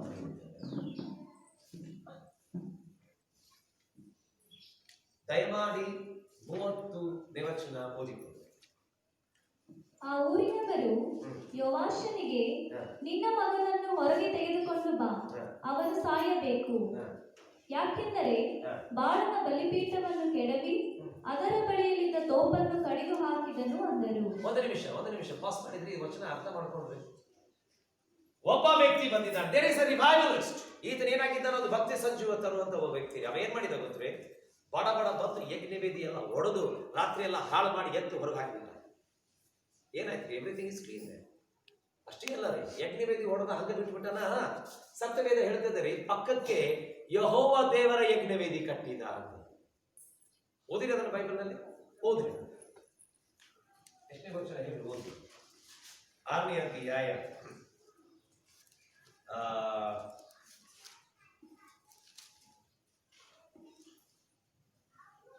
19ನೇ ವಚನದಿಂದ. ಆಗ ಗಿದ್ಯೋನನು ಒಳಗೆ ಹೋಗಿ ಒಂದು ಮೇಕೆ ಮರಿಯನ್ನು, ಅದಲ್ಲ 24ನೇ ವಚನ. ಮತ್ತು ಗಿದ್ಯೋನನು ಕರ್ತನಿಗೆ ಅಲ್ಲಿ ಬಲಿಪೀಠವನ್ನು ಕಟ್ಟಿ ಯೆಹೋವ ಶಾಲೋಮ್ ಎಂದು ಅದಕ್ಕೆ ಹೆಸರಿಟ್ಟನು. ಈಗ ಯಜ್ಞವೇದಿ, ಬಾಳನ ಯಜ್ಞವೇದಿ ಹೊಡೆದಿದ್ದಾನ ಅಂತಂದ್ರೆ ಅಲ್ಲಿ ಏನ್ ಕಟ್ಟಿದ್ದಾನ್ರಿ? ಯೆಹೋವ ದೇವರ ಯಜ್ಞವೇದಿ, ಸರಿಯಾದ ಯಜ್ಞವೇದಿ ಕಟ್ಟಿದ್ದ. ಅದರ ಪ್ರಾಬ್ಲಮ್ ಏನು ಬಂತು ಗೊತ್ತ್ರಿ? ಇವ್ರು ಕಿರಿಕಿರಿ ಆಯ್ತು. Everybody has a very beautiful private life. ನಮ್ಮೆಲ್ಲರೂ ಒಂದು ನಮ್ಮದಾದಂಥ ವೈಯಕ್ತಿಕವಾದ ಜೀವನವಿದೆ. We enjoy with that. ನಮಗೆ ಬಹಳ ಎಂಜಾಯ್ ಮಾಡ್ತಿರ್ತೀವಿ. ಎಂತ ಎಂಜಾಯ್ ಮಾಡ್ತೀವಿ ಗೊತ್ತ್ರಿ? ಯಾರು ಗೊತ್ತಿಲ್ಲದಂಗೆ we enjoy, we do all those things. Sudden ಆಗಿ ಯಾರೋ ಒಬ್ರು ಅದಕ್ಕೆ ನಿನ್ನ ವೈಯಕ್ತಿಕವಾದ ಜೀವನಕ್ಕೆ ಕೈ ಬಿಟ್ಬಿಟ್ರು, ಇಲ್ಲ ಅದರ ಬಾಗಿಲುಗಳನ್ನು ಯಾರಿಗೋ ತೆಗೆದು ಹೇಳಿಬಿಟ್ರು, ಇಷ್ಟು ಕಿರಿಕಿರಿ ಹಾಕಿದ್ರಿ ನಮಗೆ. We don't take it for good. ಅದನ್ನ ಒಳ್ಳೆದಕ್ಕಾಗಿ ತೆಗೆದುಕೊಳ್ಳೋದಿಲ್ರಿ, ಅದನ್ನ ಕೆಟ್ಟದಕ್ಕಾಗಿ ತೆಗೆದುಕೊಳ್ಳುತ್ತೇವೆ. ನಾವು ಹೊಡೆದಾಡ್ತಾ ಇದ್ದೀವಿ. We are fighting. ಯಾಕೆ ಹೇಳಿದ್ರೆ we don't want to change. ಬದಲಾವಣೆ ಆಗ ಮನಸ್ಸೇ ಇಲ್ಲ. an unchangeable attitude. ಅವ್ರಿಗೆ ಏನಾಗಿದ್ರು ಗೊತ್ತ್ರಿ? ಅವ್ರಿಗೆ ಕಿರಿಕಿರಿ ಆಗ್ತಾ ಇದ್ರಿ, ಕಿರಿಕಿರಿಯ ಮನೋಭಾವ. ಅದು ನನ್ನ ಮಾತು ಹೇಳಿ, ಒಬ್ಬರು ಹೇಳಿದ್ರು, ಕಳ್ಳನಿಗೆ ಕಳ್ಳ ಅನ್ನಬಾರ್ದು. ವ್ಯಭಿಚಾರಿಗೆ ವ್ಯಭಿಚಾರಿ ಅನ್ನಬಾರದು ಅಂತ ಸಿಟ್ಟು ಬರ್ತಿದೆ. ಯಾಕೆ ಬರಬೇಕು? ಕಳ್ಳನಿಗೆ ಕಳ್ಳ ಅನ್ನಬೇಕು, ಯಾಕಂದ್ರೆ ನಾವು ಕಳ್ಳ. ಅವ್ನಿಗೇನು ಸಂತ ಅಂತ ಹೇಳ್ತೀರಿ ಮತ್ತೆ? ಕಳ್ಳನಿಗೆ ಕಳ್ಳ ಅನ್ನಲಿಲ್ಲ ಅಂದ್ರೆ ಅವ್ನು ಸಂತ ಅಂತ ಹೇಳ್ತೀರಿ? ಅವ್ನು ಕೊಡು ಮಾಡ್ತಾ ಇದ್ದಾನೆ ಕಳ್ಳ ಅಂತ ಹೇಳ್ತೀನಿ. ವ್ಯಭಿಚಾರಿಗೆ ವ್ಯಭಿಚಾರಿ ಅಂತ ಯಾಕೆ ಹೇಳ್ತೀನಿ? ಯಾಕೆ ವ್ಯಭಿಚಾರಿ ಮಾಡಿದಾರೆ ಅದಕ್ಕಾಗಿ ವ್ಯಭಿಚಾರಿ ಅಂತ ಹೇಳ್ತೀನಿ. ಸಂತ ಅಂತ ಹೇಳಕ್ ಬರೋದಿಲ್ಲ. ಸಿಟ್ಟ್ಯಾಕೆ ಆಗ್ತಿ ಗೊತ್ತಿಲ್ಲ. ನೀನು ಚೇಂಜ್ ಆಗಕ್ಕೆ ಅನಿಸಿಲ್ಲ, ನಿನಗೆ ಅದಕ್ಕೆ ಕಿರಿಯ, ನಿನಗೆ ಅದಕ್ಕೆ ಕಿರಿಕಿರಿಯ. That's the attitude what we meant. ಆ ಥರವಾದ ಮನೋಭಾವನೆ ಇರ್ತದೆ. Okay, let me take it more. ಮುಂದೆ ಹೋಗಿ. They have a hardened attitude. ಅವರಿಗೆ ಕಠಿಣವಾದಂತ ಮನೋಭಾವನೆ ಇದೆ.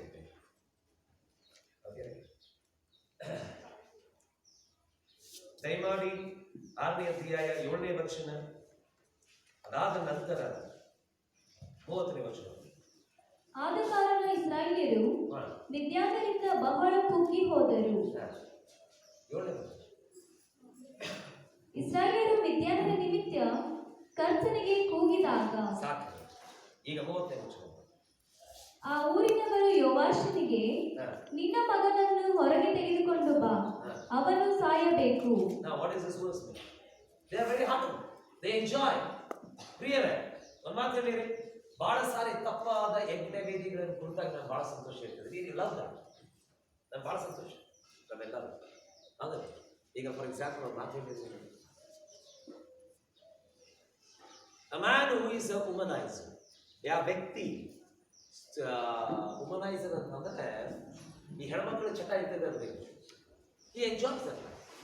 ಅವನಿಗೆ ಚೇಂಜ್ ಆಗುವಂತಂದ್ರೆ ಚೇಂಜ್ ಆಗೋದಿಲ್ಲ. ಚೇಂಜ್ ಆಗುತ್ತೆ. ಈಗ ಮೋಸ ಮಾಡೋನಿಗೆ, ಈಗ ಮೋಸ ಮಾಡ್ಕೊಂತ ಹೊಂಟಾನಲ್ಲ, ಅವನಿಗೆ ಚೇಂಜ್ ಆಗಂದ್ರೆ ಚೇಂಜ್ ಆಗೋದಿಲ್ಲ. ಯಾಕಂದ್ರೆ ನಮ್ಮ ಜೀವನ ನಂಗೆ ಕಟ್ಕೊಂಡ್ಬಿಟ್ಟಿದ್ವಿ. ನಮ್ಮ ಜೀವನ ನಿಮ್ಗೆ ಯಾಕೆ ಹಾಕಂಡ ಅವನು ಈಗ ಹೇಳಾಗತ್ತಿಲ್ಲ. ಯಾಕೆ ಜನ ಚೇಂಜ್ ಆಗೋದಿಲ್ಲ ಅಂತ ಹೇಳಿದ್ರೆ ಅವ್ರ ಒಳಗೆ ಏನಾಗಿದೆ ಗೊತ್ತು, ಹೃದಯ ಬಹಳ ಕಠಿಣ ಮಾಡ್ಕೊಂಡಿದ್ದ. ಅವ್ರು ಏನೋ ಮಾಡ್ಕೊಂಡಿದ್ದ. ನಾ ಹೇಳಿರಿ, ಇನ್ನ ಪಕ್ಕಕ್ಕೆ ದೇವರ ರಾಜ್ಯವನ್ನು ಹಾಳಾಗ್ತಾ ಇದ್ರು ಅಲ್ಲ, ಅವ್ರೇನ್ ಮಾಡ್ತಾರೆ ಗೊತ್ತಿಲ್ಲ, ವಾರಿ ಮುಖ ಮಾಡಿ ಹೋಗ್ತಾರೆ. ಯಾಕೆ ನಿಂಗೆ ಚೇಂಜ್ ಆಗಕ್ ಮನಸ್ಸಿಲ್ಲ. ನೀ ಕಾರಣ ಏನ್ ಕೊಡ್ತೀವಿ ಗೊತ್ತ್ರಿ? ಓ ಅಣ್ಣ ಹೇಳಿಲ್ಲ, ಅಣ್ಣ ಹೇಳಿದ್ರೆ ಬರ್ತೀನ, ಅಲ್ಲಿ ದೇವರ ರಾಜ್ಯ ಹಾಳಾಗ. ಅಣ್ಣದ ಈ ಸಭೆಗೆ ಯಜಮಾನ ಅಲ್ಲ. Pastor is not the leader of the church. God is the leader of the church. ಈ ಸಭೆಗೆ ದೇವರಿದೆ. ಹೌದು, ನಾನು ಏನೋ ಕೆಟ್ಟ ನಡೀತಾ ಇದೆ ಈ ಭಾಗದಲ್ಲಿ. ನಾನು ಸಿಂಪಲ್ ನಾ ಭಾಳ ಸರಿ ಅಬ್ಸರ್ವ್ ಮಾಡಿದ್ದೆ. ನಾನು ಸಡನ್ ಸೆಲೆಬ್ರಿಟಿಗಳಿಗೆ ಹೋದಾಗ, ಸಡನ್ ಸೆಲೆಬ್ರಿಟಿಗಳಿಗೆ ನಾವು ಹೋದಾಗ, ನಾನು ಸ್ವಲ್ಪ ಲೇಟಾಗಿ ಹೋದಾಗ, ಯಾರು ಆರಾಧನೆ ಲೀಡ್ ಮಾಡ್ಬೇಕು ಅವ್ರು ಮಾಡ್ತಾ ಇರೋದಿಲ್ರಿ, ಯಾರು ಮಾಡಬಾರ್ದು ಅವ್ರು ಲೀಡ್ ಮಾಡ್ತಿರ್ತಾರೆ. ವ್ಯತ್ಯಾಸ ಏನು ಗೊತ್ತ್ರಿ? ಅವ್ರು ಏನಾಗಿರ್ಬೇಕು, ಅಲ್ಲಿ ದೇವರ ರಾಜ್ಯ ಕಟ್ಟಬೇಕು ಅಂತ ಅವ್ರ ಆಶೆ ಇದೆ, ಅದಕ್ಕಾಗಿ ಅವ್ರು ಲೀಡ್ ಮಾಡ್ತಾ ಇದ್ದಾರೆ. ಇನ್ನೊಬ್ರಿಗೆಲ್ಲ ಹೆಂಗಾದ್ರೆ ಅವ್ರು ನಡೀಲಿ, ನಾವೇ ಯಾಕೆ ಮಾಡೋದು? ನಾವೆಲ್ಲ ದೊಡ್ಡ ಇದರಲ್ಲೇ ಲೆವೆಲ್ನಲ್ಲೇ ಮಾಡ್ತೀವಿ. You don't care for the kingdom of God. ದೇವರ ರಾಜ್ಯಕ್ಕಾಗಿ ನಿಮ್ಗೆ ಇಷ್ಟ ಇಲ್ಲ. ಯಾಕೆ ಹೇಳಿದ್ರೆ ನೀವು ಕಂಟಿನ್ಯೂ ಮಾಡ್ಕೊಂಡು ನಿಮ್ಮ ಜೀವನ ನಾ ಹೇಳಿರಿ.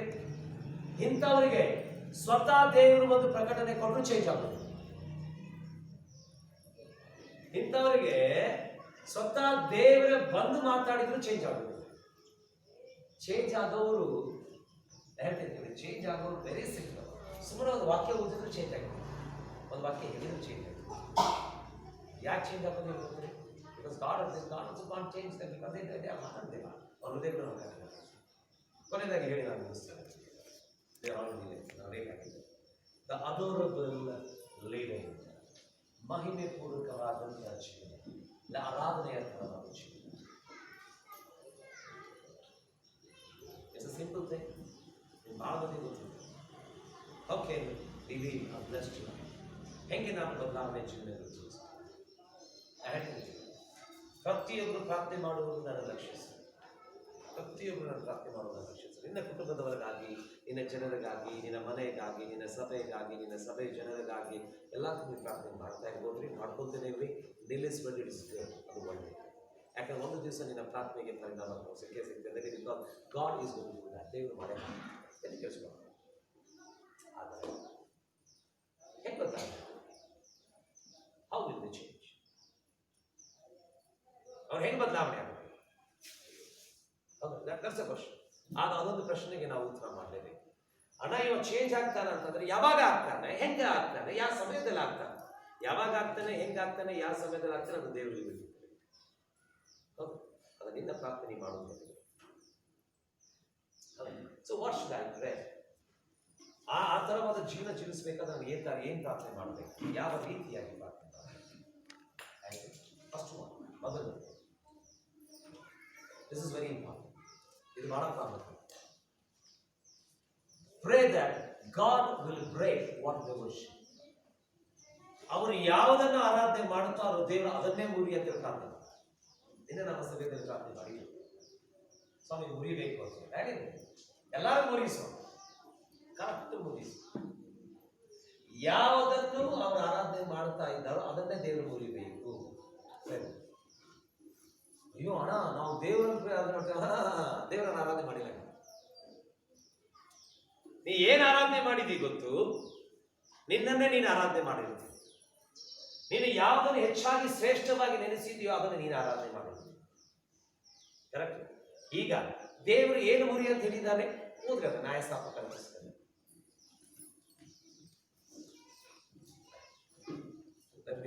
ನಾನು ನಿಮಗೆ ತೋರಿಸ್ತೀನಿ. ಬುಕ್ ಆಫ್ ಜಡ್ಜಸ್ 6ನೇ ಅಧ್ಯಾಯ.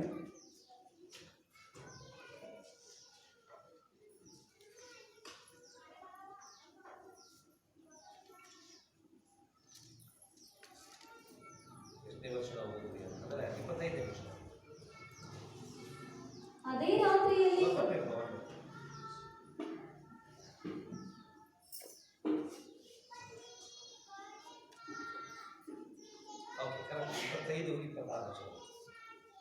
ಅದೇ ರಾತ್ರಿಯಲ್ಲಿ ಕರ್ತನು ಅವನಿಗೆ, ನೀನು ನಿನ್ನ ತಂದೆಗಿರುವ ಎತ್ತುಗಳಲ್ಲಿ ಎಳೆದಾದ 7 ವರ್ಷದ 2ನೇ ಹೋರಿಯನ್ನು ತೆಗೆದುಕೊಂಡು ಹೋಗಿ ನಿನ್ನ ತಂದೆಗೆ ಇರುವ ಬಾಳನ ಬಲಿಪೀಠವನ್ನು ಕೆಡವಿ ಅದರ ಸಮೀಪದಲ್ಲಿರುವ ತೋಪನ್ನು ಕಡಿದು ಹಾಕಿ, ಈ ಪರ್ವತದ ತುದಿಯಲ್ಲಿ ನೇಮಕವಾದ ಸ್ಥಳದಲ್ಲಿ ನಿನ್ನ ದೇವರಾದ ಕರ್ತನಿಗೆ ಬಲಿಪೀಠವನ್ನು ಕಟ್ಟಿ ಆ 2ನೇ ಹೋರಿಯನ್ನು ತಂದು ಅದನ್ನು ನೀನು ಕಡಿದು ಹಾಕಿದ ತೋಪಿನ ಕಟ್ಟಿಗೆಗಳ ಮೇಲೆ ದಹನ ಬಲಿಯಾಗಿ ಅರ್ಪಿಸು ಅಂದನು. ಫಸ್ಟ್ ಬ್ರೈಡ್ ಮುರಿ ಅಂತ. ಈಗ ಕೇಳಿ, ಪ್ರಾರ್ಥನಾ ವೀರರು, ಸೇವೆ ಮಾಡುವಂಥವ್ರು, ಮನೆಗೆ ಪ್ರಾರ್ಥನೆ ಮಾಡೋದು ಯಾರು ಚೇಂಜ್ ಆಗತ್ತಿಲ್ಲಲ್ಲ. ಸ್ವಾಮಿ ಎದರ ಮೇಲೆ ಹಾತ್ಕೊಂಡು ಅದನ್ನ ಮುರಿ ಸ್ವಾಮಿ ಅಂತ ನಾ ಪರ್ಮಿಷನ್ ಕೊಡ, ನಾನಲ್ಲ, ಬೈಬಲ್ ಪರ್ಮಿಷನ್ ಕೊಟ್ಟಿದ್ದೆ. Ask them to pray. ಸ್ವಾಮಿ ಪ್ರಾರ್ಥನೆ ಮಾಡಿ ಸ್ವಾಮಿ ಅವ್ರು ಮುರಿ ಸ್ವಾಮಿ ಅಂತ ನಾನು ಕೇಳಿದೆ. ಒಂದು ಸಾರಿ ಯಾಕೋಬನಿಗೆ ದೇವರು ಮುರಿದನು, ಏನಾಯ್ತು? ಯಾಕೋಬ ಚಲೋನ ನಡೆಯಾಕತ್ತಿದ್ದಿಲ್ಲ, ಚಲೋ ನಡೆಯಾಕ. ಪಿಣಿಯಲ್ಲಿ ಯಾವಾಗ ಬಂದನೋ ಯಾಕೋಬ ಗರ್ವ ಬಾಳ ಇತ್ತು. ಯಾಕೋಬ ರಾತ್ರಿ ಏನ್ ಮಾಡಿದ ಗೊತ್ತ್ರಿ? ಒಬ್ಬ ದೇವ್ರು ಕೂಡ ಹೊಡೆದಾಡಿದ್ದಾನೆ. ದೇವ್ರು ಬೆಳಗ್ಗೆ ಮುಂಜಾನೆ ಒಟ್ಟಿಗೆ ಆತನ ಹೊಡೆದಾಡ್ತಾನೆ ಇದ್ದ. ಬೆಳಗ್ಗೆ ಮುಂಜಾನೆ ದೇವರಿಂದ ನಾನು ಬಿಡು ಅಂತ ಹೇಳಿದ್ದ, ಕೇಳಿಲ್ಲ. 2ನೇ ಸತಿ ನಾನು ಬಿಡು ಅಂತ ಹೇಳಿ ಕೇಳಿದ್ದ. ಲಾಸ್ಟ್ ಏನ್ ಮಾಡಿದ್ರೆ ಗೊತ್ತ್ರಿ? ಸೊಂಟ ಐತಂದ್ರೆ ಸೊಂಟದ ಭಾಗ ಹಿಡ್ಕೊಂಡು ನೋಡ್ತಾ ಮುಳುದ. ಏನಾಯ್ತು ಹೇಳ್ರಿ? ಅವತ್ತಿನಿಂದ ಯಾಕೋಬ ಹೆಂಗ್ ನಡೆಯಾಕತ್ತ ಗೊತ್ತ್ರಿ? ಕುಂಟ್ಕೊಂತ ನಡೆಯಾಕತ್ತ. ಯಾವಾಗ ಅವ ಕುಂಟಾಕತ್ನೋ ಎಲ್ಲ ನಡೆಯಾಕತ್ತ ದೇವರ ಹೊಡೆದಾಗ ಚೇಂಜ್ ಆಗು ಅಂದಾಗ ಚೇಂಜ್ ಆದ್ರೆ ಭಾಳ ಉಂಟು. ಇಲ್ಲಪ್ಪ ಅಂತಂದ್ರೆ ನನ್ನ ಸ್ವರ ಕೇಳುವಂತ ಪ್ರತಿಯೊಬ್ಬರು ಕೇಳ್ರಿ, ದೇವರು ಮುರಿತಾನೆ. ನಾನಾಗತ್ತೆ, ನಾ ಪ್ರಾರ್ಥನೆ ಮಾಡಾಗುತ್ತೆ. ವಾವ್, ನಾನು ಗಟ್ಟಿ ನೋಡೇ ಬಿಡ್ತೇನೆ ಅಂತ ಹೇಳ್ತೀರಿ. ನೀ ಎಷ್ಟು ಗಟ್ಟಿ ನಿಂದಿರ್ತೀವಿ ಅಷ್ಟು ಜಾಸ್ತಿ ಮುರಿತೀವಿ. ಈಗ ಚೇಂಜ್ ಆಗಿ ಬಹಳ ಚಲೋ. ನಿನಗಾಗಿ ಪ್ರಾರ್ಥನೆ ಮಾಡುವವರಲ್ಲ, they are much tougher than you are. ನಿನಕ್ಕಿಂತ ಬಹಳ ಗಟ್ಟಿಯಾಗಿ ನಿಂತ್ಕೊಂಡು ಹೊಡೆದಾಡೋದಿಲ್ರಿ ಅವರು. ಅವ್ರು ಯಾರು ಕೂಡ ಮಾತಾಡಬೇಕು, ಅವ್ರು ಅಷ್ಟು ಕೂಡ ಮಾತಾಡ್ತಾರೆ. ಹೌದಲ್ಲ? ಯಾ ದಿವಸ ಮುರಿಯಿತೋ ಇಡೀ ಚರ್ಚ್ಗೆ ಗೊತ್ತಾಗ್ತೈತಿ ನೀನು ಮುರಿದಾನ ದೇವರು ಅಂತ. ಯಾರಾಗ್ತೈತಿ? ಇಡೀ ಚರ್ಚ್ಗೆ ಗೊತ್ತಾಗ್ತದೆ. ಚರ್ಚಿಗೆ ಗೊತ್ತಾಗ ಚಲೋ ಆಯ್ತು, ಯಾಕಂದ್ರೆ ಮುಚ್ಚಿಡ್ತಾರೆ. ಜಗತ್ತಿಗೆ ಗೊತ್ತಾಯ್ತು.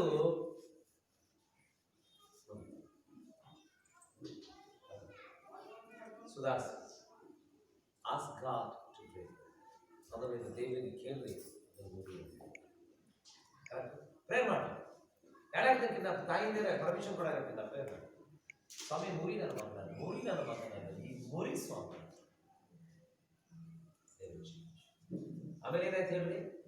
ಅದಾದ್ಮೇಲೆ ಯಾಕೋಬನ ಜೀವಿತ ಈ ಲಾಸ್ಟ್ ಮಟ್ಟ ಹೋದ್ರೆ ಯಾರು ಒಬ್ಬರು ಮೋಸ ಮಾಡ್ಯಾರ, ಒಬ್ಬರಿಗಾರ ಆವಾಗ ಈಸಾವು ಮೋಸ ಮಾಡಿದ, ತಂದೆ ತಾಯಿಗೆ ಮೋಸ, ತಂದೆಗೆ ಮೋಸ ಮಾಡಿದ, ಈಸಾವು ಮೋಸ ಮಾಡಿದ.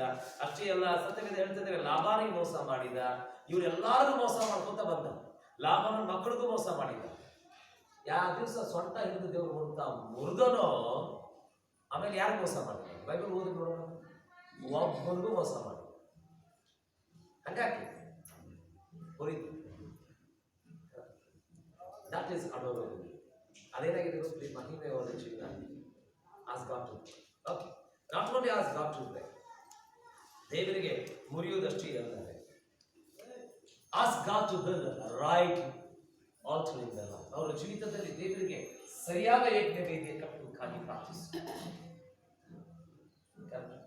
ಅಲ್ಲಿ ಬೈಬಲ್ನಲ್ಲಿ ಹೇಳಿದ್ದಾರೆ, ಭಾಳ ಚೆನ್ನಾಗಿ ಅದನ್ನು ಮುರಿ, ಇದನ್ನು ಕಟ್ಟು ಅಂತ. ಮುರಿಯುವುದು ಒಂದು ಭಾಗ, ಕಟ್ಟುವುದು ಇನ್ನೊಂದು ಭಾಗ. ಪ್ರಿಯರೇ, ಮುರಿದಾನ ಅಂತ ಹೇಳಿ ಚೆಲ್ಲಬೇಡ್ರಿ. ಅವರು ನಮ್ಮತ್ತೆ ಹೇಳಿದ್ದೇನೆ, ಅವರೊಟ್ಟಿಗೆ ನಿಲ್ತೇನೆ, ಅವರೊಟ್ಟಿಗೆ ಚಿಂತೆ ಮಾಡ್ತಾರೆ. ನಾವು ಅದೇವೆ ನಿಮ್ಮೊಟ್ಟಿಗೆ ದೇವ್ರ ವಾಕ್ಯ ಕಲಿಸ್ರಿ. ಪ್ರಿಯರೇ, ಅವರು ಒಂದು ದಿವಸ ಏನಾಗ್ತಾರೆ ಗೊತ್ತಿ? ಆಶೀರ್ವಾದದಲ್ಲಿ ಅವರೇನಂತಾರೆ? ಆಶೀರ್ವಾದದ ಸರಿಯಾದ ಯಜ್ಞವೇದಿ ಕಟ್ಟೋದಕ್ಕಾಗಿ ಪ್ರಾರ್ಥಿಸು. ಸ್ವಾಮಿ, ಸರಿಯಾದ ಯಜ್ಞವೇದಿ. ಲಾಸ್ಟ್ ಒನ್, ಕೊನೆಯ help them to do the right service. ಸರಿಯಾದ ಸೇವೆಗಳನ್ನು ಮಾಡಲಿಕ್ಕೆ ಸಹಾಯ. ಸತ್ಯವೇದ ಏನು ಹೇಳ್ತಿದೆ ಗೊತ್ತ್ರಿ? ಗಿಡ್ಯನ ಅಪ್ಪ ವ್ಯಾಸ ಏನು ಹೇಳ್ತಾರೆ ಗೊತ್ತ್ರಿ? ನೀವು ಬಾಳದ ಸಲ ಹೊಡೆದಾಡಕತ್ತೀರಿ, ಆಶ್ಚರ್ಯ ಸ್ತಂಭಕ್ಕಾಗಿ ಹೊಡೆದಾಡಕತ್ತೀರಿ. ಯಾಕೆ ಬಾಳ ತಾನು ಯಾಕೆ ರಕ್ಷಿಸಲಿಲ್ಲ? ಆಶ್ಚರ್ಯ ಸ್ತಂಭ ತಾನು ಯಾಕೆ ಉಳಿಸ್ಕೊಳ್ಳಿ? ಅದನ್ನ ಯಾಕೆ ಅದರೊಟ್ಟಿಗೆ ಯಾಕೆ ಹೊಡೆದಾಡ? ಸರಿಯಾದ ಸೇವೆ ಮಾಡಿ, ಸರಿಯಾದ ಸೇವೆ ಮಾಡಿ. ಮುರಿಯಾಕ ಅನುಮತಿ ಕೊಡು. ಯಾಕಂದ್ರೆ ಆ ಹೊತ್ತು ಮುರಿತದೋ ಆ ಹೊತ್ತು ಆಶೀರ್ವಾದ. ಸೊ ಪ್ರೇರ್ ಮಾಡೋದು ನಿಮ್ಮ ಸಲ ಮುರಿಲಿ ಅಂತ ಪ್ರೇರ್ ಮಾಡಲಿಲ್ಲ. ಸ್ವಲ್ಪ ಸರಿ ಹಿಂಗೆ ಅನ್ನಾಗ್ತಾರ, ಹಿಂಗೆ ಅನ್ನಾಕತ್ತಾರೋ, ಹಿಂಗೆ ಅನ್ನಾಕತ್ತಾರೋ ಗೊತ್ತಾಗತ್ತೆ. ಮುರಿ ಅಂತ ಪ್ರೇರ್ ಮಾಡೋದು ಈ ಮಾಡಬೇಕು. ಯಾರು ಮುರಿಬೇಕು? ಫಸ್ಟ್ ನಿಮ್ಮನ್ನು ಮುರಿ ಅಂತ ಪ್ರೇರ್ ಮಾಡಿ, ಆಮೇಲೆ ಬೇರೆಯವ್ರು ಮುರಿ ಸ್ವಾಮಿ.